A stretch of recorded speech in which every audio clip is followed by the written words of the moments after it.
Hey, it's Conrad Thompson. Thanks for checking out the podcast here on YouTube. Be sure to hit the subscribe button and the notifications bell. You'll get a notice anytime we upload some new content. And when I'm not asking Bruce, hey, how big was Batista's?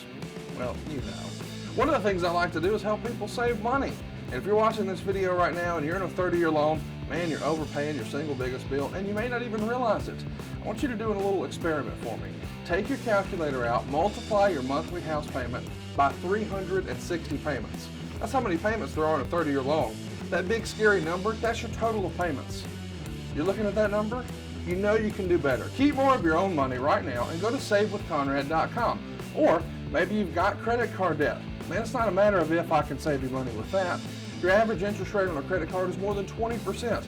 And by the way, all the interest you pay on those credit cards, it's not tax deductible. Whereas the mortgage interest, well, that is tax deductible. So if you owe this debt, it's up to you how to pay it back. Doesn't it make sense to get the cheapest rate possible and the greatest tax deduction possible? Find out how much money you can save right now for free at savewithconrad.com. You don't need perfect credit. Even scores in the 500s can be approved, and it's no cost out of pocket. But maybe best of all, we're licensed in more than 40 states. We can help more families than ever before. But how much can we save you? Find out right now for free with a quick quote from savewithconrad.com.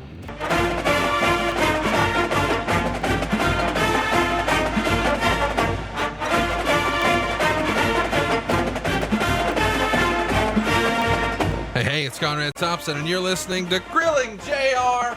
And of course, the master of ceremonies is here, Mr. Jim Ross. What's going on, Jim? How are you? The world is yours, Connie. The Podfather is with us, ladies and gents.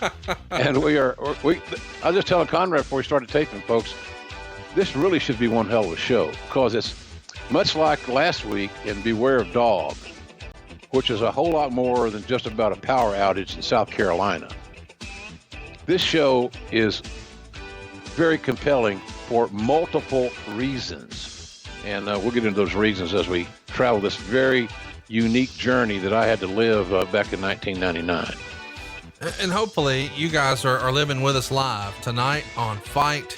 StarCast is finally here. We've been talking about this for weeks, and the festivities are kicking off tonight. JR will be there, and well, pretty much everyone else you know from professional wrestling. So if you haven't already, make plans to join us this weekend in Las Vegas. StarCastOnFight.com is the place, but let's get to the matter at hand.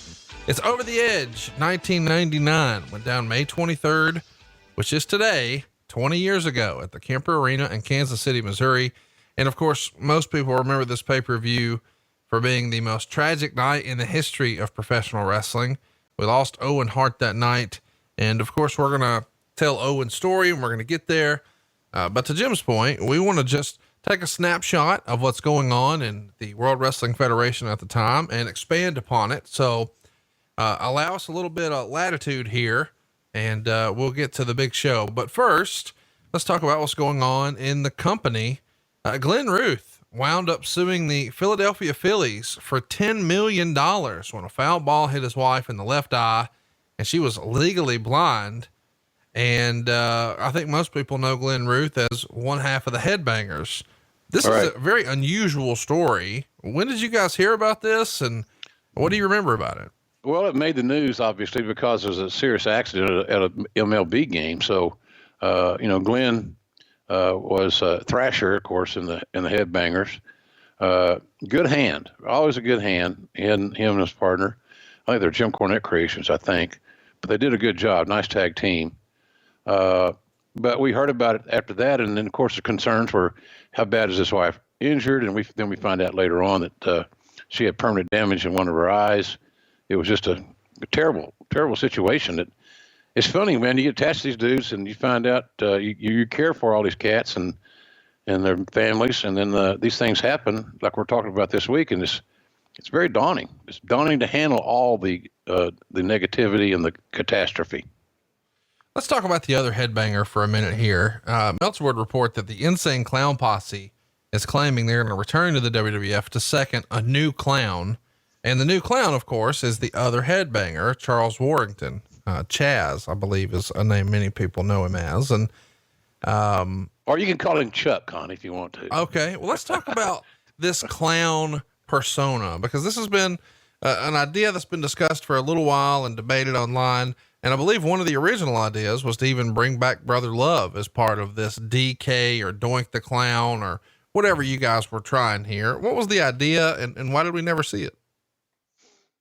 Well, I think the verdict came back that nobody could get close to doing it as well as Matt Bourne. Matt Bourne was the greatest doink of all time.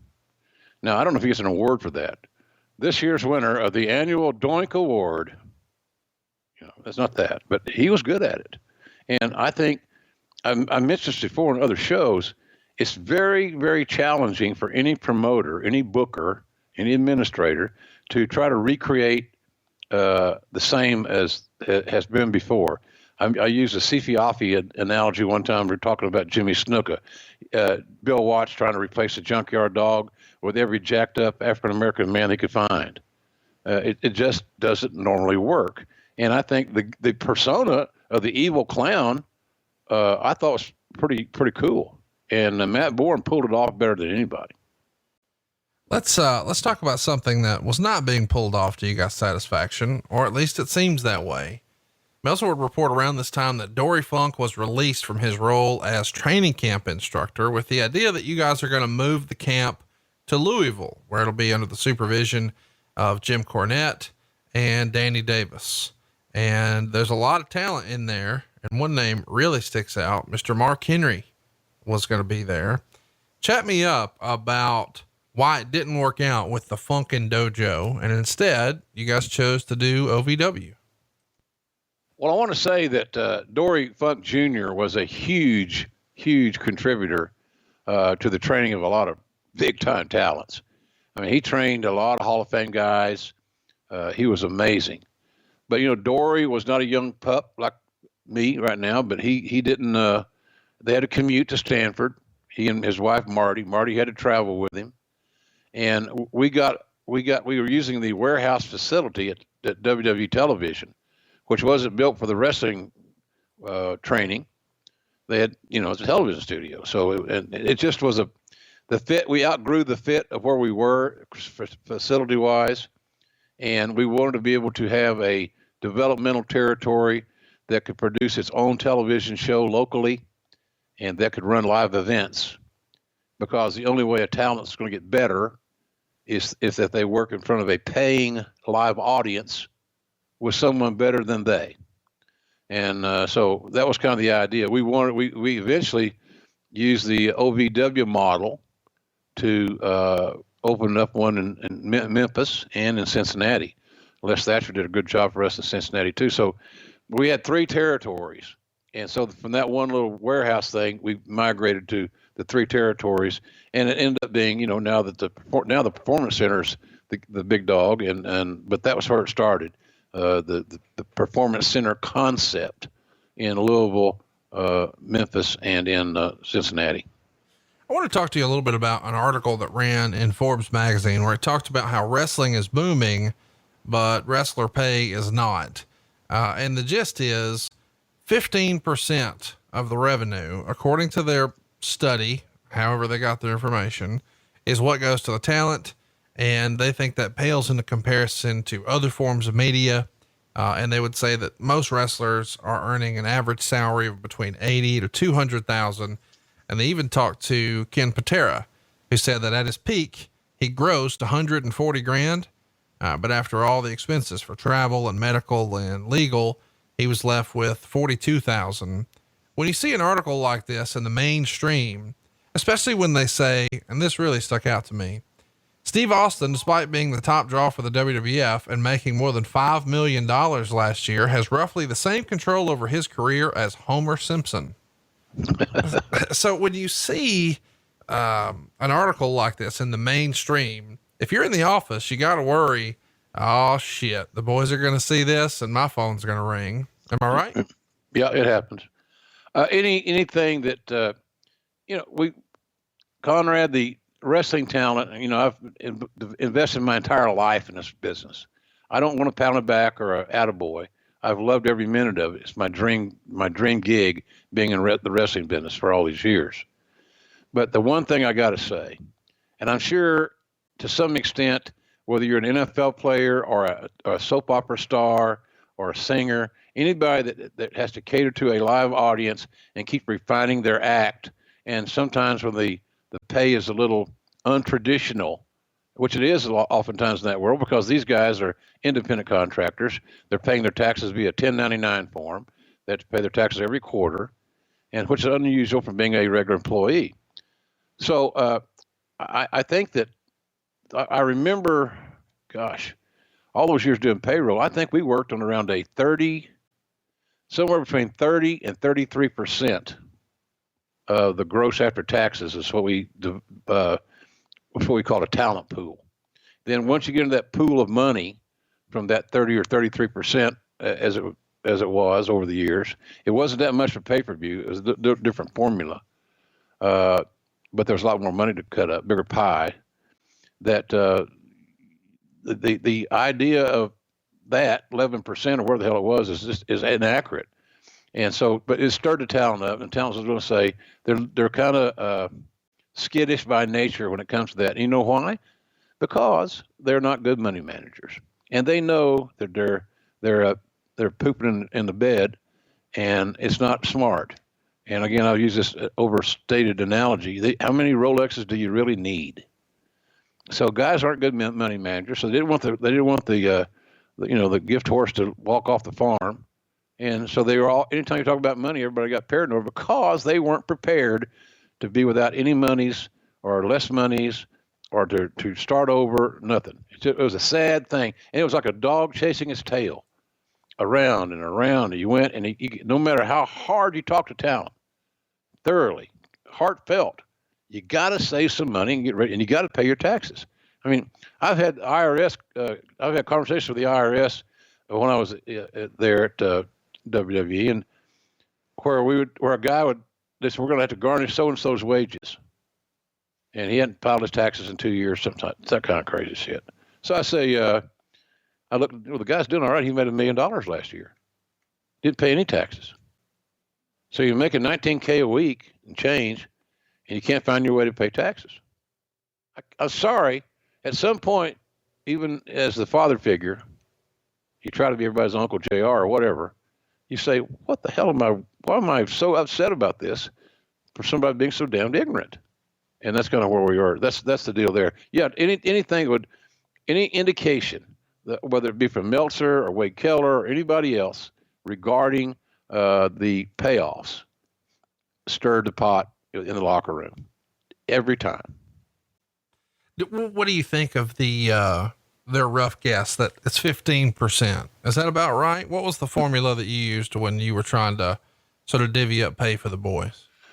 They got 33. The 33% was the monies. If you do $100,000 house, real simple math here, the after tax figure would be somewhere around $33,000. 30% of 100 grand is 30 grand. Let's use a higher number, 33%, 33K. Now you got 33,000 to play with. You put your card on paper, all the matches in the order of their importance, and the referees, and the managers, and the agents, and out of that money is what they got paid on. Now WWE may use a different formula now. I'm sure they probably do because the revenues are much higher. They got more disposable cash to fund the talent payroll. But that's what it was then. So 33K, then that's where it comes into the little peeing contest of it's discretionary money. Now what that means is it's up to the decision maker that's doing the payroll to determine how much of the $33,000 pool that you're going to get. And there's always that rub because there wasn't formulaic. It wasn't something they could just hit their computer or their phone and add up what they're going to make. Everybody knew what they're going to make every night. Now, when I first got in the wrestling business, I got paid in cash nightly. Not a smart deal either, but I got paid in cash nightly, and I don't know if I even paid taxes in the 70s. Hell, I don't remember, but nonetheless, it was a smart deal. I mean, JR's no longer doing the show. Conrad is a partner. He's got indicted. We think he's going to Leavenworth, though, or maybe he's going to go to one of those those nice country club prisons. That's how it was. Just that was a. I remember one time Fort Smith I got paid in hot dogs. And listen to this. This asshole promoter, Leonard Clay, what a con man. Oh. You couldn't help but like the son of a bitch. He kind of reminds you of Uncle Joe on what was that show he's on? Those Hooterville, not Hooterville. Maybe it was Hooterville. Petticoat Junction. For your time, Conrad. Kids, Google the son of a bitch, will you? Just help me out here. But Edgar Buchanan was a character actor. That's kind of what Leonard Clay reminded me of. Edgar Buchanan in character as Uncle Joe. And so he paid me in hot dogs. I got 2 hot dogs for refereeing 5 matches, the only referee on the card. And I asked for a Coke, and he asked for 50 cents. Oh, my gosh. And so we did. That was not a success. But hey, that's paying your dues, buddy. So that's kind of the deal on the payroll. Jim, it was discretionary, and anytime you get into a discretionary scenario, you're always going to have some pushback because there's no roadmap that takes you there. There's no GPS for this process. I feel like now's a good time to tell you that you're going to get 3 hot dogs and 2 Cokes for StarCast. I hope that's okay. I'm ecstatic right now. Let's talk about Tank Abbott. He makes the news here because allegedly he had meetings with you guys before he wound up showing up in WCW. And one of the things that makes its way into the newsletters is that he tells you guys in your meeting in Connecticut, he'd be a bigger star than Steve Austin. Chat me up. What do you remember about talking to Tank Abbott? Well, it was an adventure. He was a very charismatic guy. I mean, he had a lot of charisma. There's no doubt about that. He's one of those car wreck type people that you can't hardly take your eyes off of because you don't know what he's going to do next in the scenario. We were a lot of us there. I know Bruce was, and myself. There may be a few others.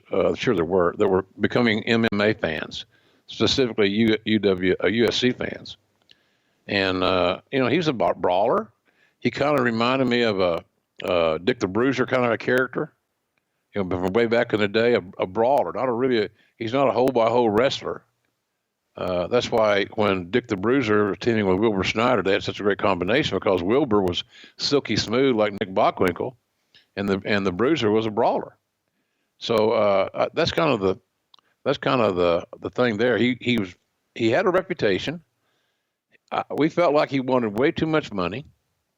And we kind of chuckled that, well, we're glad the guy's got confidence in his ability, but there ain't no way in hell he's going to be the next Stone Cold Steve Austin, at least in our view. And so we didn't explore that opportunity much farther. One of the opportunities you guys were looking for is to turn Billy Gunn into a singles heel wrestler. And of course, you're going to try that in June, where he's going to win the King of the Ring. But Wade Keller would report that there are some who believe the New Age Outlaws as a team are more valuable than the sum of the parts, and it's inevitable that they wind back up together. After you've had, a guy like Billy Gunn who had decent success with the Smoking Guns and then tried the rockabilly gimmick and the singles thing, and it was just a miss, but then he has his greatest success as a tag team. Why the push to break them up? Is that just the natural progression? Was Vince cooling on tag teams? Why split up the New Age Outlaws and try something different if it's working? I don't know, and I have to ask him, but my sense of Vince and the tag teams is that Vince is not a fan of tag team wrestling in my view. Now, he may have relented on that deal. Maybe in this stage of his life, he's more open to everything because why wouldn't he be? Because he's done the same thing by blessing the advancement and the evolution of the female division. But I don't know that he was ever a big time fan of tag teams. So, but it may have been also that their merchandise sales are down. They might not have had a good program. They seem like they cooled off. And I think too, Billy wanted to be a heel, and he wanted to be a single heel. That's how I remember it. Now I hope I'm right on that deal. And so because he had been there and they're good soldiers and had worked hard, he and Bart, why not? So give it a try. Try to make the town happy. If he feels like he could draw money as a heel or be better utilized as a villain within the storylines, why not give him a shot? Let's talk about the Mean Street Posse. We've recently talked about them with Bruce Pritchard on Something to Wrestle. I think everybody knows now these guys were real life friends of Shane McMahon. Chat me up about the way they were received in the locker room. This feels like a Vince Russo idea, but one that Vince probably would have loved. But you've got a lot of guys who are, friends with the boss's son who maybe haven't been to wrestling school and aren't the most experienced at what they're doing, but now they've got television spots. Feels like that's, maybe not the best locker room to walk into. What do you remember about that? Well, it's a wrestling locker room. It's no different than it's been for years. There's a rite of passage. There's a respect factor. There's a initiation phase, some mild hazing, et cetera, et cetera. But those three guys that formed the Main Street Posse, and two of them, Pete Gass and Rodney, were on the high school football team at Greenwich High, the mighty Greenwich High football club that Shane McMahon played on in high school. So they're all buddies. They ran together. So they were joined at the hip. They were the three amigos, man. And then I think, who was the other kid? Jason Arndt. We put Jason Arndt with those guys. I can't remember, but nonetheless, they were respectful and they're good kids. They were been warned. Shane did a good job of big brothering them about, you can't say that, you can't do that. Don't put your bag over there, and there is a respect factor. If somebody, a veteran, uses this certain spot to normally dress in, near the shower, near the can, whatever, you don't take that spot. It's just simple. So you defer. And they were they had good common sense, good families. So no, they were fine. And by God, listen, two tough guys. And they're good athletes. So, whether you like the cardigans and the sweaters and all that stuff, hey, but look, there are some things we'll probably talk about today that they were in a situation where they were drawing some ratings. And so if they draw ratings, anybody, and then minute by minute, so bear it out, you can become a very popular guy in the locker room real quickly. I'm glad you mentioned ratings, because around this time you guys broke an all-time viewership record for a quarter hour. And it was during the 7th quarter of a show with the finish of Shamrock and Triple H, and then the Big Show versus Undertaker match. And it gets a 7.32, which broke the all-time competitive quarter hour record of 7.23 set the prior October, with DDP and Bill Goldberg, where they replayed the match from Halloween Havoc, where the pay-per-view, ended, before the feed ended, before the show did. So it's a huge, quarter hour. And you and I've never really talked about this, but from your perspective, how in tune with the quarter hours was the creative, and were you guys monitoring? Was there some sort of accounting system on the back end for, okay, Big Show's averaging this quarter hour, and whenever we put Billy Gunn on, this happens? And are you guys keeping up with that, or is it not that scientific? That's a great question. It should be. Maybe they're doing it now. At that time, I didn't ever see an official, summary of quarter hour ratings by talent. Now, we certainly had kept track of all the quarter hours, and you knew who was in the match because it said there. But to keep a running total of how you did overall every week when you're on TV, I never saw that. But we certainly were aware of the quarter hours, and that can be a blessing or a curse. I got involved in some situations where my quarter hour numbers, with whomever was carrying me, were very, very good, which was a curse, because if it's good, they're going to do something else. And I got tired of getting my ass, I got bloodied, and, Bischoff broke a center block over my head, for God's sake. I always call that the Bill Shaw block of death. So anyway, but it's that, yeah, they kept track of it. And of course, it became a very valuable tool, and maybe too much so at times, because if something didn't get over, there may have been other reasons that happened. There could have been a news break. It could have been something on television, a competitor that they switched the channel on. I don't know. But sometimes it was a little unfair. It wasn't quite clear, but no official cumulative running total, but certainly the quarter hours the creative guys lived and died by the creative hour, the creative rating. Let's move along to the May 10th Raw. And what I want to talk about here specifically is the dark match, because I was fascinated in my research when I saw that competing in this dark match is Owen Hart, who we're going to talk a lot about later on this show. And he is so impressed with his opponent in this dark match. He comes backstage and says, that guy's going to be world champ. And his opponent that night is a young upstart in a tryout who's just recently signed and trying to work out the kinks, Mr. Kurt Angle. When did you know that Kurt Angle was going to take to this like a fish to water? About 15 minutes after I first saw him in a pro wrestling ring. And I'll tell you, we mentioned Dory Jr. earlier, and we shouldn't leave out Tom Pritchard whatsoever, because he was a big part of the success of the Performance Center, the concept, and training a lot of guys. Maybe didn't get the credit that he deserves, but Tom Pritchard's one of the best trainers in the business right now anywhere. You go with that small group of guys like Lance Storm, the Dudleys do a good job, and their 3D thing. There's not that many. There's not as many good schools as there are schools, because some of them are jokes. But he did a great job. Tommy did with Dory, but they both spent a lot of time with Kurt. And I'd go over there in the afternoon after my office hours and see how things are going. And shoot, boy, that's all you'd hear is, man, this kid from Pittsburgh is amazing. You tell him once, he gets it. And so Kurt had a feel for it. So it didn't take long. He was that good. He's that good. And quite honestly, even at, what is he now, 50 or something? He's still pretty damn good. Yeah, no doubt about it. He's tremendous. And, it's a shame that maybe his in-ring days are over, but I guess it happens to all of us, unless you're Pat Patterson or Jerry Briscoe, because they're going to be in one of the highest rated segments on this special edition of Raw, taking on the Mean Street Posse. And it's supposed to be a comedy match. It is highly entertaining. It gets a tremendous rating. This winds up being the highest rated Raw ever up until this point.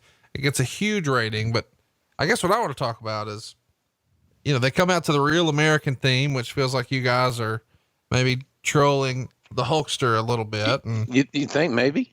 Of course it was. Well, this is a tremendous match. It's super entertaining. That you've got two old veterans in here who probably shouldn't be in a ring with two guys who, with the Main Street Posse, who for the most part, probably don't belong in a WWE ring based on the quote unquote dues that need to be paid. The training, they hadn't had a long time to train. Right. And the thing that we overlook sometimes, Conrad, talking about things like this, is that your first priority should always be not the quarter-hour ratings and not the finish. It's got to be the safety of your people, and because disasters can happen very quickly in this world, which are the subject of the show. Part of the subject of the show is such. But man, that's always what concerned me. Pat and Jerry are two tough guys. They're all-time legends.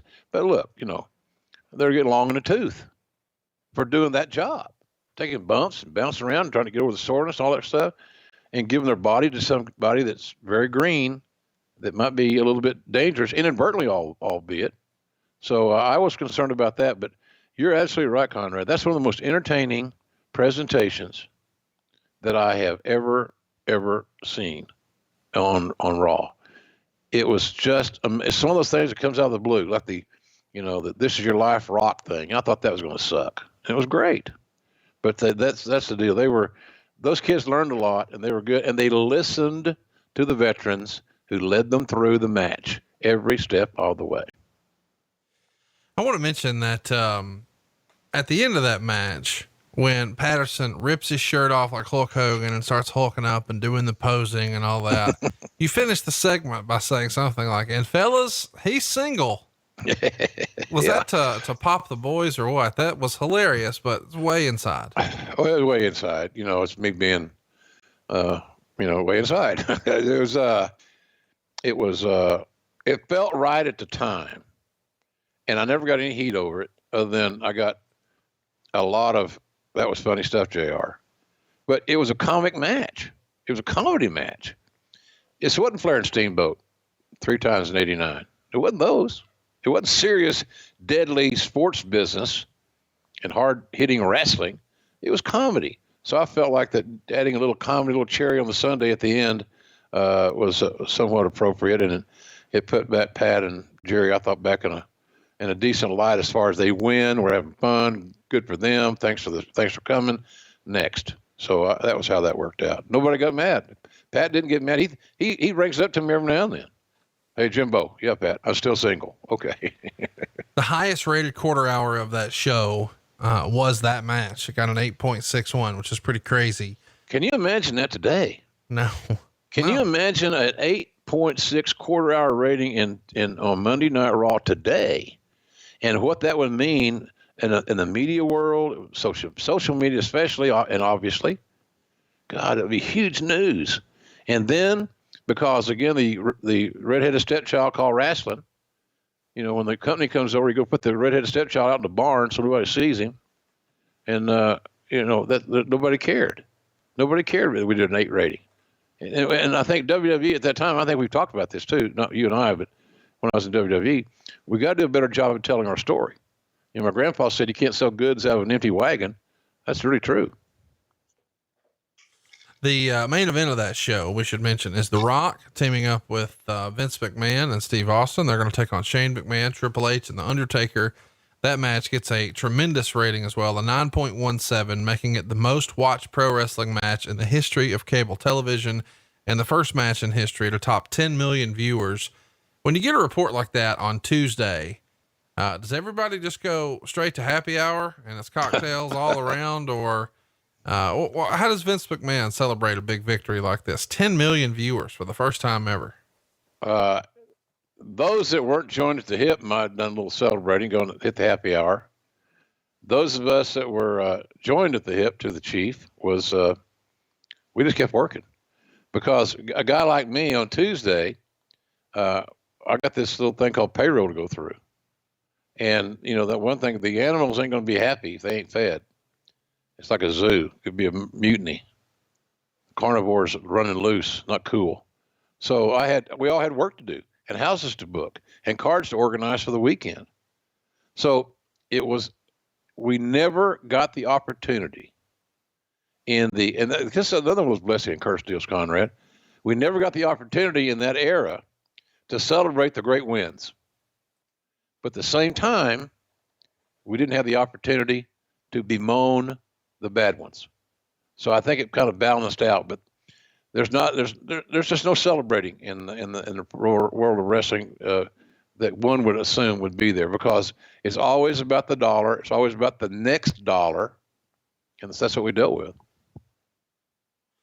Let's talk a little bit about the content of the shows. You are experiencing record ratings, but at the same time, you're getting a little bit of pushback to the point that Vince has to go to meet with TSN executives in Toronto on May 12th, where they're going to talk about the content of Raw and when it airs and what may need to be toned down if they want it to continue to air. And I guess where we have the FCC here in the US, they have the CRTC. And we had heard down here, that TSN was editing a lot of the show anyway. What do you remember about this meeting that Vince had with TSN, and what was the strategy to sort of placate everyone? Well, to placate, you just try to come to some neutral ground. You don't want to compromise your direction, or soften, over soften, the content. But you also had to be respectful of the fact that it's a TSN's network. And it's a very important network for our business north of the border there. So you've got to figure out a common ground. You got to figure out what you can and you can't do. So the meeting basically was to determine what they really didn't like, and they sometimes some things they didn't understand, and that could fall back on the king and myself. Maybe they didn't understand it because we didn't tell a good enough story. I don't know. Well, I think they had some old school values, and they were seemingly.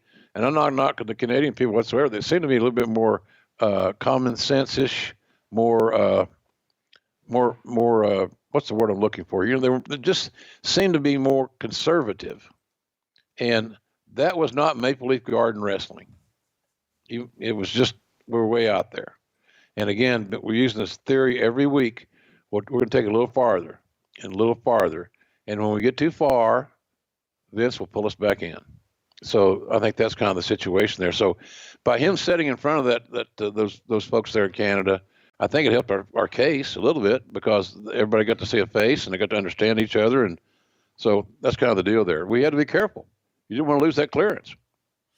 Back in the United States, a lot of newspapers are running stories about how middle schools and high schools are banning wrestling from the school. So you can't have wrestling references. You can't wear wrestling clothes.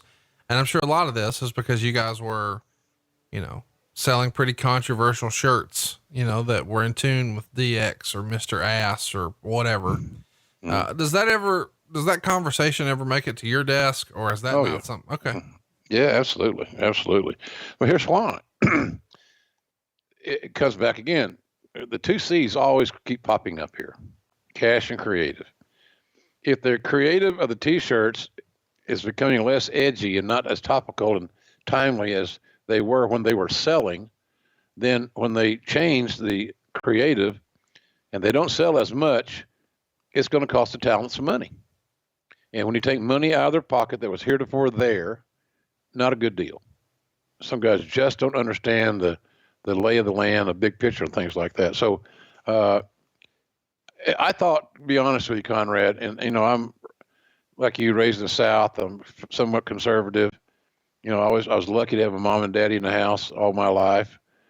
Very, very fortunate. But I thought that the overreaction on some of these T-shirts and some of the, trying to protect kids from this, that, and the other, maybe it's just ahead of the social media thing. Maybe they didn't realize what was on television all the time. But I thought it was a tremendous overreaction to trying to push their values on a larger group of people. And I've never liked that. Tell me a little bit about Ed Ferrara. It's written in mid-May, according to Wade Keller, that Ed Ferrara gave his 2-week notice, citing stress from the long hours as the reason. And McMahon didn't want to lose Ferrara, so he asked him to take a week to reconsider. And of course, we know that Ed has sort of been the right-hand man of Vince Russo. There was conflicting reports about why he wanted out.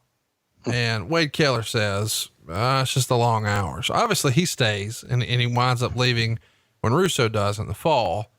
We haven't talked a lot about Ed, but I guess we should mention that, when Ed does jump to WCW, he becomes the person who portrayed the parody of yourself. Chat me up about your time working with Ed Ferrara and why he wanted to quit here. I think he wanted to quit. I think he was getting burned out. And that was about the time that either SmackDown was getting organized or getting ready to be launched or had been launched. And those guys were they perceived, and rightfully so, that they had all they could say grace over writing a weekly 2-hour primetime show every week with no repeats and no off season. So I think they got burned out. Simple as that, Conrad. The two of them were doing that, basically most of the heavy lifting in that respect. But when when Russo left, there was no doubt in anybody's mind that was a package deal, at least in my estimation. I don't think that Russo was going to Atlanta without Ed Ferrara. And because there was a certain amount of leverage that Russo had at that time from his creative success that he earned at WWE, that he could pull that off. And they did have good chemistry. They did have good symmetry. The only thing that they didn't do well sometimes was get a little too far out there. Now, here's the deal. Oh, yeah, well, you say that, JR, but God damn it. They look at the ratings. Right. Well, they didn't do the ratings alone. Then they won't say that either because they know it's not true, and they never said that I'm aware of. But the bottom line is that there was it's a team effort to have big wins like that, but they were a good team, and I just felt when Russo left that Ed was either joined at the hip or trailer hitched or whatever, but they're going to go together. No surprise whatsoever. I never had any cross words with Ed to the extent of being heated. I didn't agree with everything they did by any stretch of imagination, and I'm sure that they didn't agree with my work sometimes. But I never had any personal issues with them. The only issues I had with Ed and Russo that came to a head was the Oklahoma thing where Ed would impersonate me doing with the Bell's palsy. And my younger daughters, my daughters are young then, they're sometimes they're friends, they would get together. Folks got to understand this. I didn't play a character. I was me. And all that stuff about the Bell's palsy was not an act. It was not work. It wasn't a storyline. And it was very unsettling in my family, in my life, in me. So, oh God, I just hate to think about that shit. But that pissed me off because it made my kids cry because they didn't understand. It was that was totally satirical. It was just, I tell them, honey, it's just bad kids. It's just bad television. It sucks. They're not getting any ratings that I was aware of. They're not going to draw any money with it. And they didn't, as I was aware of. So they're using great television time to stick it up with one of Vince's right-hand guy's ass. And I don't, hey, I'm not angry at them now. I wasn't that angry at them then. But that's how I looked at that deal. That was a package deal. And when they went down there and they got back at JR for whatever reasons, if that was the case, they did a nice job of it, but it hurt my kids' feelings, and I didn't forgive them for that for a long time. I'm sure we'll talk about that in more detail another time, but I didn't expect to get into it today. But I do want to ask, when we think about that pairing of Russo and Ed, what in your opinion, and this is a weird sentence, but I think you'll get where I'm going.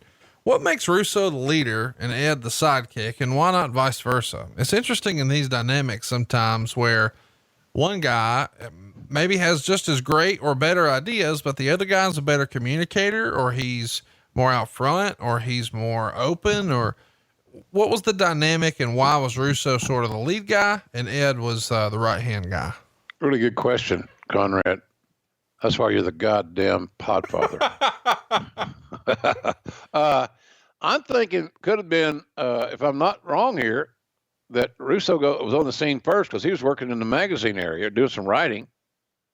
And then he got, he finally figured his way to get into creative and then eventually on television because he and I were doing a little Saturday morning show for a while there. Call-in show, for God's sakes, live every Saturday morning. That's all I just needed. No one more job. If I got found a full-time gig on Sunday, every Sunday, I'd have been really happy. I worked every day. But I think he came there first. He was kind of a company guy that kind of evolved through the system and got a chance to make more money and do a different kind of gig that he thought was cool. He wanted to do, which is fine. It was everybody's goal, I guess. But I think Ed came along after that. And Ed had done some writing in L.A. and in Southern California. Ed also was a indie wrestler. A lot of people don't know. He used to have a picture hanging up of him in tights with bleached blonde hair. Looked like a poor man's Buddy Rogers from back in the 50s. And we used to get a kick out of that. But Ed is a big fan and a smart guy. Your question is right on the money. I would say this, and I think most people that know both these fellas would probably tell you that Russo is a lot more of the alpha male, over the top, a little louder, a little bit more, control guy. And I think Ed liked that role because Russo had to do most of the pitching, had to do a lot of the pitching and interaction with Vince. And after a while, some people figure out if I can keep my job and I can make money and I can contribute to the company without having to have direct interaction with Vince on a daily, hourly basis, I'll probably last here longer. So that's kind of how I think that worked out. They were a good team. They had good chemistry. They liked each other seemingly, and they had, look. You can't take away from whether you like their songs they wrote or you didn't. They were hits. Right. A lot of them were hits, and they sold music, and that's all that matters. That the results are there, and they were. So I give the devil his due in that regard. The results are there for Steve Austin on Nash Bridges. His debut appearance does a 9.8. He winds up doing 6 episodes there. He is now not just a star in the wrestling world, but in the mainstream. But Wade Keller would report around this time that there's already tension building between Austin and The Rock because The Rock is now a babyface. And maybe now for the first time since he's been the top dog, Austin has a legitimate threat for his number one babyface position. And Rock is 7 years younger than Austin. And, maybe that plays into the competitive nature, but there is a little bit of tension that the boys are noticing and talking to the dirt sheets about. Chat me up. When did you first realize that, hey, wait a minute, these guys may be competitive rivals? Bruce has often sort of joked that Austin would say things like, oh, that whole eyebrow raising gimmick, that ain't going to get it. And Bruce would say, when you have the top dog start talking about guys underneath the card, like, oh, that's the shits, they're getting over. Chat me up. What was your perspective on this rivalry? I never thought it was a big negative thing, Steve and Dwayne's relationship. I would have been very, very disappointed in both those guys if they didn't have a competitive feel for each other's at work. They never. Austin didn't associate with anybody that I can remember on a personal level, and he just wasn't that kind of guy. He did his work and he went home. But I like the competitive nature. Look, here's the other deal.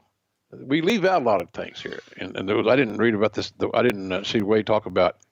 Well, then how did the Undertaker take this deal? Right. How did some of the other top baby faces take The Rock getting over and becoming and flipping to a baby face? It's inevitable that when you have a young, brilliant stallion of a heel, that at some point in time, because of his look, his athleticism, his overall charisma, that he's going to become a fan favorite to some degree. Also became a fan favorite as this, kick-ass baby face. And Rock became a huge baby face by being a little smooth, silkier, he's more of a wrestler, Austin more of a brawler. So they had different styles, but I applaud the fact that they wanted to compete. And I'm about to tell you, they weren't the only guys that wanted that spot. That's the spot, man. So I like that whole dichotomy of those, of the way they work. And I never had one time that I could ever recall.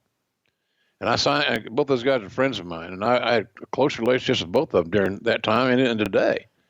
But shoot, I don't remember them coming to me and said, "You got to get that son of a bitch straightened up, Jr. I'm going to go home." Or, "Hey, Rock always called me Jim. Jim, what's the hell's the deal with nothing?"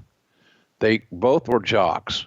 They both are alpha males. They both were high, motivated, high overachieving dudes. So anything less than being competitive, I'm not trying to kick Wade Keller on the bus here by any stretch of the imagination, but really, was it really that big a story? Well, the boys are saying that's his first problem. Well, the boys are saying, okay, all right, well, good for your source, Your Honor. Let's talk about the No Mercy pay-per-view. It goes down in Manchester, England. It's sold out, of course. We haven't talked a lot about these UK only pay-per-views. As a talent, as someone in the office, was this more fun or less fun than a regular United States pay-per-view? Didn't have any difference. That's the one thing about WWE, the same TV crew, same director, same technical director. Everything was except for some technicians that you had to use over there, but like a cameraman here and there, something like that, somebody behind the scenes. But it was just another way for the boys to make some more money. And for some of them, it was a way to get out of their wife's sight line because they're out of the country. Your main event there is Steve Austin getting a win for the world title in a three-way over Undertaker and Hunter Hearst Helmsley. And then you guys are back to business, doing huge ratings again. You're going to get a 6.34 rating, which is monster. The main event is Steve Austin and Triple H. And during that match, it's going to be a DQ, and the Undertaker is going to attack Austin somewhere in the mid card. That's a real sentence. The Rock and Undertaker had a casket match, which is, that tells you where we are in wrestling here when that's not the main event. Yeah. But it breaks the all-time Monday night ratings war for a competitive hour, at least during the second hour. You get a 7.3 for the Rock and Undertaker casket match, and the final quarter hour does a 7.2. Meanwhile, Nitro in that same heads up segment got a 2.5. So yeah, it's one-sided here. The night ends with a 7.8 for Raw and a 2.4 for Nitro. At this point, the Monday Night War is done. you guys have won. You're spiking the ball. Once upon a time, you guys were having conversations about, can we hang on? You know, they're going to finish us off. And now you're firmly in control. Is it business as usual the entire time, or do you start to pull your foot off the gas a little bit? Well, I think it was pretty much business as usual. But business as usual, meaning that it was, you know, the business kept growing and evolving.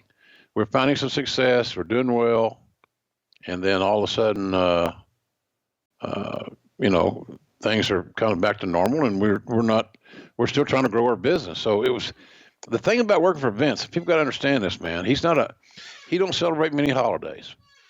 He loves Thanksgiving because he loves to eat. He loves to have, that's his great cheat day. The greatest cheat day of the year for Vince is Thanksgiving.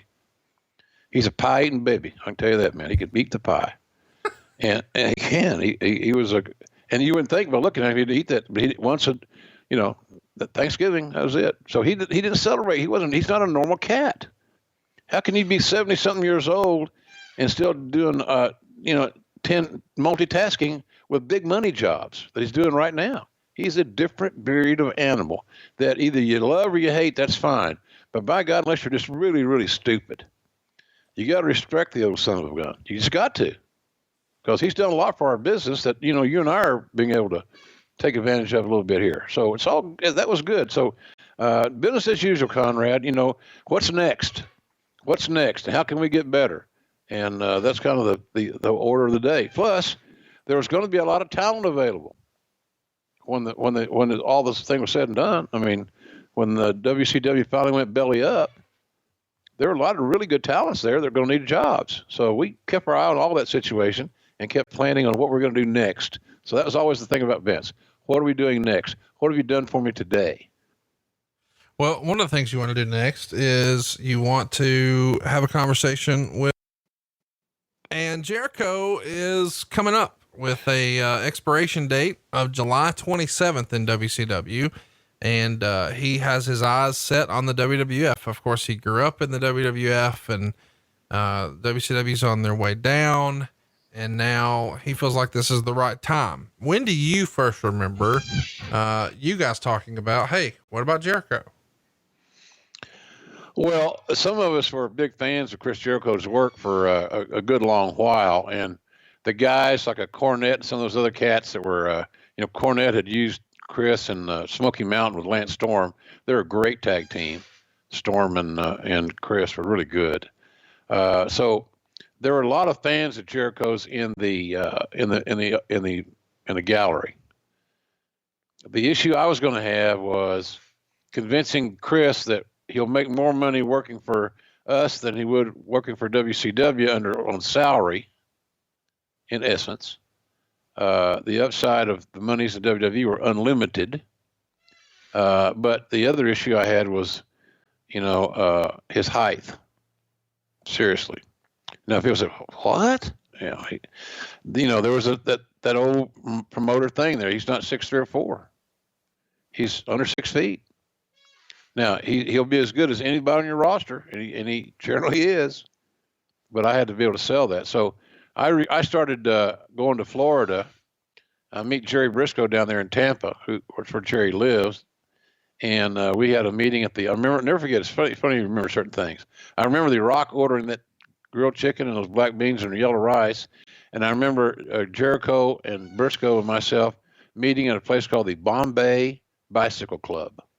Probably not even in business any longer. I don't know, but we had a good meeting, and I addressed the issues off the top. What do you think the first issue is? Cash. What's the second issue, Conrad? Creative. There you go. That's it. So I said, I can't pay you the guarantee you're making at WCW. Just couldn't do it. I don't have the budget. But I'll tell you this. We can give you this, which is a good payday, as a downside guarantee, that's the worst you're going to do. If you get over and you believe you can get over it as you think you can, then that number is irrelevant. And that's exactly what happened. He got over and he started making 7 figures, and he made a lot of money there for a long time because Chris Jericho knew how to get Chris Jericho over. And he was a great performer, and it didn't hurt this, that his debut was interrupting The Rock. Not a bad rub. All right, let's talk about Shane Douglas, sort of the tale of two talents here. Keller would say, with the shortage of heels, the WWF is seriously considering hiring Shane Douglas, whose last WWF stint as Dean Douglas was a disaster on camera and in the locker room. In ECW, his body is beat down and his match quality and interviews have been inconsistent. And Terry Taylor, who is still trying to live down his recommendation that the WWF hire Public Enemy, is pushing for the hiring of Douglas. What do you remember about Douglas being discussed here? Well, we're looking. You try to find a player that could come in. It's like equated to baseball. You want to, even if a guy's a 7 or 8 hole hitter, 9 hole hitter, he can contribute in that role, then you take a look. Shane had a lot of talent, and he certainly, but like you said, his body started breaking down. And, hard living and hard working sometimes catches up to people at different times. He was and still is, a very bright guy. And high IQ, very intelligent. And I was with him. Eddie Gilbert gave Shane Douglas his name. And I remember when Crockett bought Watts and Shane was on the team, Jim Barnett was in love with him. Oh, my God. And we'd say, no, Mr. Barnett, you don't say anything about this to anybody, right? No. He's hung like a horse. Oh, God. So it's funny shit. But that was Shane's introduction. He was a classic babyface, blue-eyed, blonde, good body, but it was time.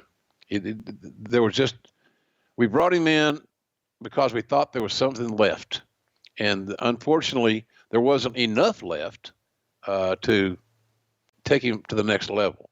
But at one point in his career, he would have been spot on right there. But it just different time, different place, different situation. All right, let's talk about Over the Edge. On the Sunday Night Heat show before the pay-per-view, Meat would beat Brian Christopher. Not the type of meat that Jim Ross likes to season, but a different type that maybe nobody liked to season. The Hardy Boys got a win over Goldust and Blue Meanie. Vince McMahon and Midian fought to a no contest when the corporate epic battle. When the corporate ministry interfered and quote unquote broke his ankle, so he couldn't ref the pay-per-view main event. And we're going to actually open the show with a tag match. It's our champions, Kane and X-Pac, going to defeat Mark Henry and D'Lo Brown. What do you remember about this match? You saw it this week for the first time in a long time.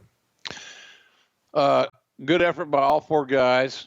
4 guys I like a lot, so I'm biased. All those guys I've had a part, some role in their career at this very day, and so I'm grateful for that. It just showed that the lead-off position in a pay-per-view, in the philosophy and the mindset of many, is that you start off with something hot, something good, set the bar, get the crowd up, get the crowd invested emotionally and all that. And those guys did a nice job. They were 2 good teams, and Kane and X-Pac were very good. I mean, they were really good. And then you had Mark and D'Lo. Mark was very green, but Mark was such an attraction, and D'Lo was underrated as hell. The only bad thing about poor old D'Lo is I suggested a gimmick, and they went with it, and it ended up being the drizzling shits. Was we had him wear a chest protector because he did the Frog Splash, and we thought that the Frog Splash, because it had been used in a lot of other areas, notwithstanding Eddie Guerrero, but guys that do big splashes off they just not do the jackknife thing. But I said, well, make it more effective, make it a little different. And if he hits you with that chest protector, which may be loaded, wink, wink, might help him to get an unfair advantage as a heel. It was a shitty idea on my part. So I apologize, D'Lo, if you're listening. Well, let's talk about the next match here. It's a hardcore match, and you and I've never talked about your opinion on hardcore title matches. It's Al Snow getting a win over Hardcore Holly.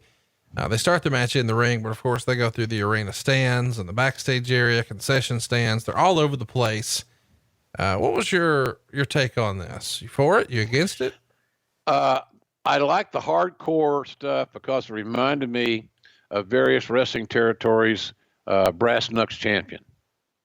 and as it was originally designed. And then the hardcore title morphed into a comedy division. And that didn't trip my trigger. It was, again, the insatiable desire to create comedians out of wrestlers and pratballs and silly shit.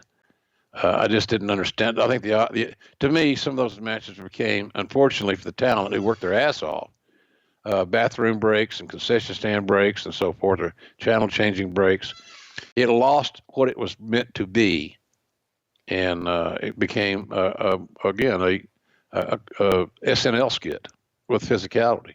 Not all of them, but that's at the end. Hey, look, when you get 7 or 8 or multiple title changes in one match, really, and you want me to take this seriously? So it disintegrated a little bit in the perception, in my view. Let's talk about, well, I don't know how to transition here. The next match was supposed to be the Godfather defending the Intercontinental title against the Blue Blazer. And that's when the accident happened. Mm-hmm. Of course, it wasn't shown on the broadcast. A video package aired, and then a Blue Blazer interview was being shown on the pay-per-view. And in the arena, this is when the accident happened. And after the video package is over, we would see a graphic on the screen showing Owen and Godfather. And you said, we're going to an interview conducted earlier tonight with Kevin Kelly and the Blue Blazer. And then you said, we have big problems out here. After the interview's over, we see a live crowd shot, and you say, ladies and gentlemen, when you're doing live television, a lot of things can happen, and sometimes they are not good. The Blue Blazer, as we know, as Owen Hart, was going to make a very spectacular superhero-like entrance from the rafters, and something went terribly wrong here. Certainly Owen Hart, Blue Blazer, very serious situation here at this point. He's being attended to by the EMTs, and this is not part of the entertainment here tonight. This is as real can be. And the EMTs are attending to Owen in the ring now. And we are at a little bit of a loss at this situation. I've been doing this for more years than I'd like to admit. And this is one of the most shocking things I've ever seen. This is not your typical wrestling storyline. This is a real situation. Owen Hart was to ascend in the superhero-like entrance from the ceiling of this arena, and something terribly went wrong. And I don't know if the harness broke or what the malfunction was, but we are going to keep our cameras on this crowd at this point in time, simply because we're going to move on, ladies and gentlemen, as best we can. Phew, man, that's a hell of an ad lib, huh? I had to process, the King and I had to process a lot of information that was fluid, that kept changing, kept evolving. So it's hard to get your feet on the ground and know, where are we? What has happened? How is Owen, most importantly of all? And by the way, are we going to go home now? Or are we going to continue the show? What's going on? So I was getting bits and pieces of information, because those decisions were being made by Vince and the staff on the pay-per-view side. Of course, everybody's concern was Owen, but I was just getting bits and pieces of information, and that's challenging. That's really challenging. So it wasn't the first time. It wasn't the last time I had to speak on that matter in that show. Jim, I hate to be, I know this can't be comfortable to talk about, but did you see it happen, or when did you know that something was amiss? Interesting story. I saw part of it happen. I think the King, who was sitting at my right on a 2-man booth at ringside, I think he may have seen Owen. I think he was looking up at the ceiling there at Kemper in Kansas City. I was looking at my monitor. I've become normally a prisoner of my monitor when I'm broadcasting, because what you see on the monitor is what you got to narrate. That's the soundtrack that you're looking for. It's what you're seeing there, and how does it make you feel, and what do you say? So where I saw Owen was shocking, because he came right through my screen, flashed right down. It was like a falling star, right out of heaven. It's amazing. And little did I know what symbolically that would mean later on, but I saw him flash through my monitor, little monitor, not a big, like they use now, a little bit bigger, smaller monitor, but it was a blip. And then I looked up, and I saw his impact on the top rope, the turnbuckle area, and it was hard to process, Conrad. It really is still hard to process. When you told me we were going to do this show, I was leery. I still am. Not because it's not going to be a great show. It's a hell of a topic. But for me to be able to tell my story to our folks, I got to relive it again. I got to re-image it. And damn, for years I avoided that. For years, I looked at the little announcement that I got about a 10 or 15 second notice to make about his death, and that's what I saw before I wrote Slobber Knocker, My Life in Wrestling. I knew I had to cover it, but I didn't want to watch the whole damn show. And so I watched that portion so I could at least I get in the moment when we're writing. I could feel what I was feeling again, and it's just not a good feeling. So I'm glad to tell the story, but I want to tell you, there's just nothing. I think sometimes we talk about this stuff, well, the Montreal screw job and all these things. Well, that shit just moves on. Right. Montreal screw jobs are about cash and creative. God, folks, don't get crazy on this thing. Creative was not agreeable to all the participants, and the cash was what it was, blah, blah, blah. This was a human life of a person that was universally liked. And then we could say, as a civilian wrestling fan, well, that's nothing unusual. Yes, it is in wrestling, because it's a jealousy business with fragile egos and hostile personalities and volatile people. And Owen Hart was none of those things. I've never met a guy in the wrestling business or a woman that's more universally loved, liked, and respected than Owen Hart. And I just, it's just, we lost such a phenomenal human being in that situation. But I looked back at it, caught it through my monitor, and happened to look up, sitting right there, a few feet away, and his body hit that top, and it was like him being expelled from a car wreck. It was so disturbing. When you see that happen, I don't know the technology, so forgive me. Do you hit like a cough button? Do you hit like the backstage? Are you hitting a button somewhere to say, get somebody fucking out here? Yeah, I said something along those lines, but there's a lot of communication to the back. Cameraman could talk to the back. The audio guy, that was there. There's all kinds of texts that had communication abilities to talk to the back.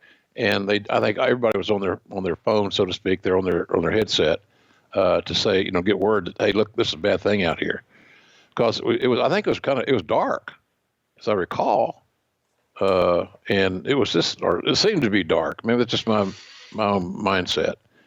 But everybody knew right away. Now, here's the thing. There are people in the audience and some of the EMT type people, I think they believed it was part of the show. And some people even thought it was a mannequin or something.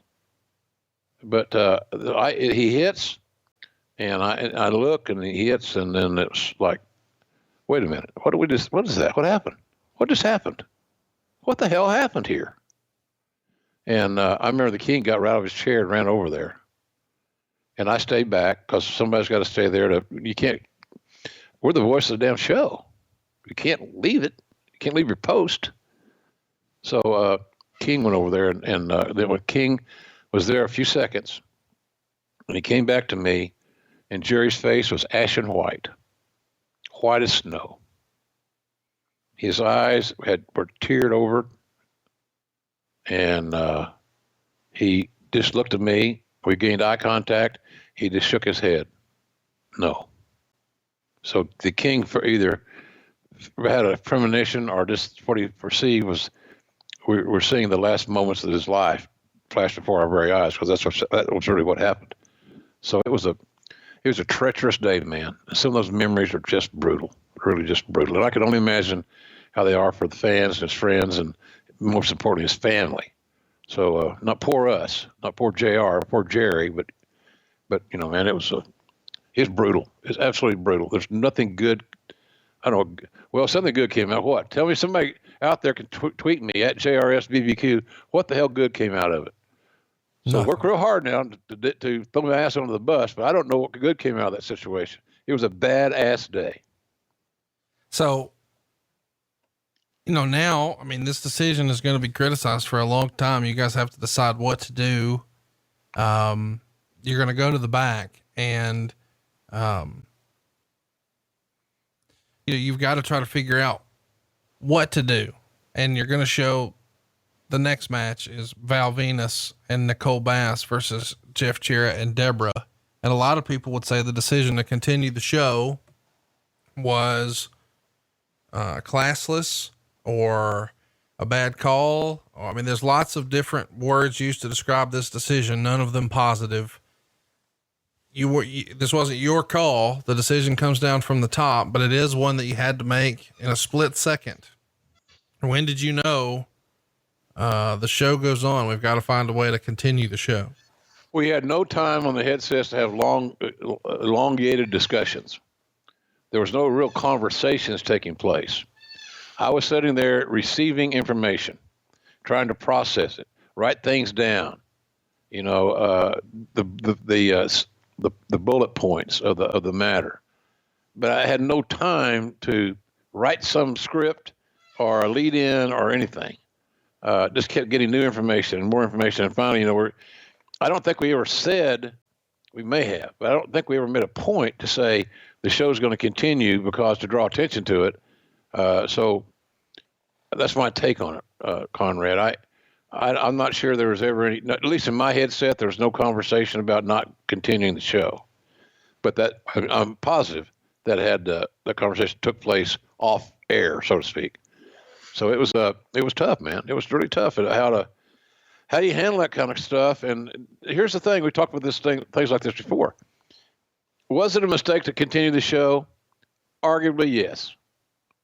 At that time, I don't know that I would have had the courage or the foresight to make that decision, because of all the people that bought the show and expecting a show, the cable companies, the issues it's going to cause.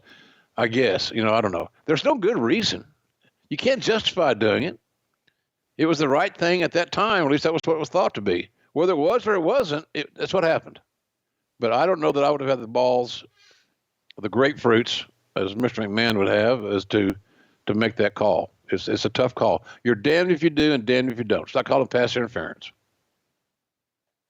What'd you think of the call? I wouldn't have done it. I'm going home.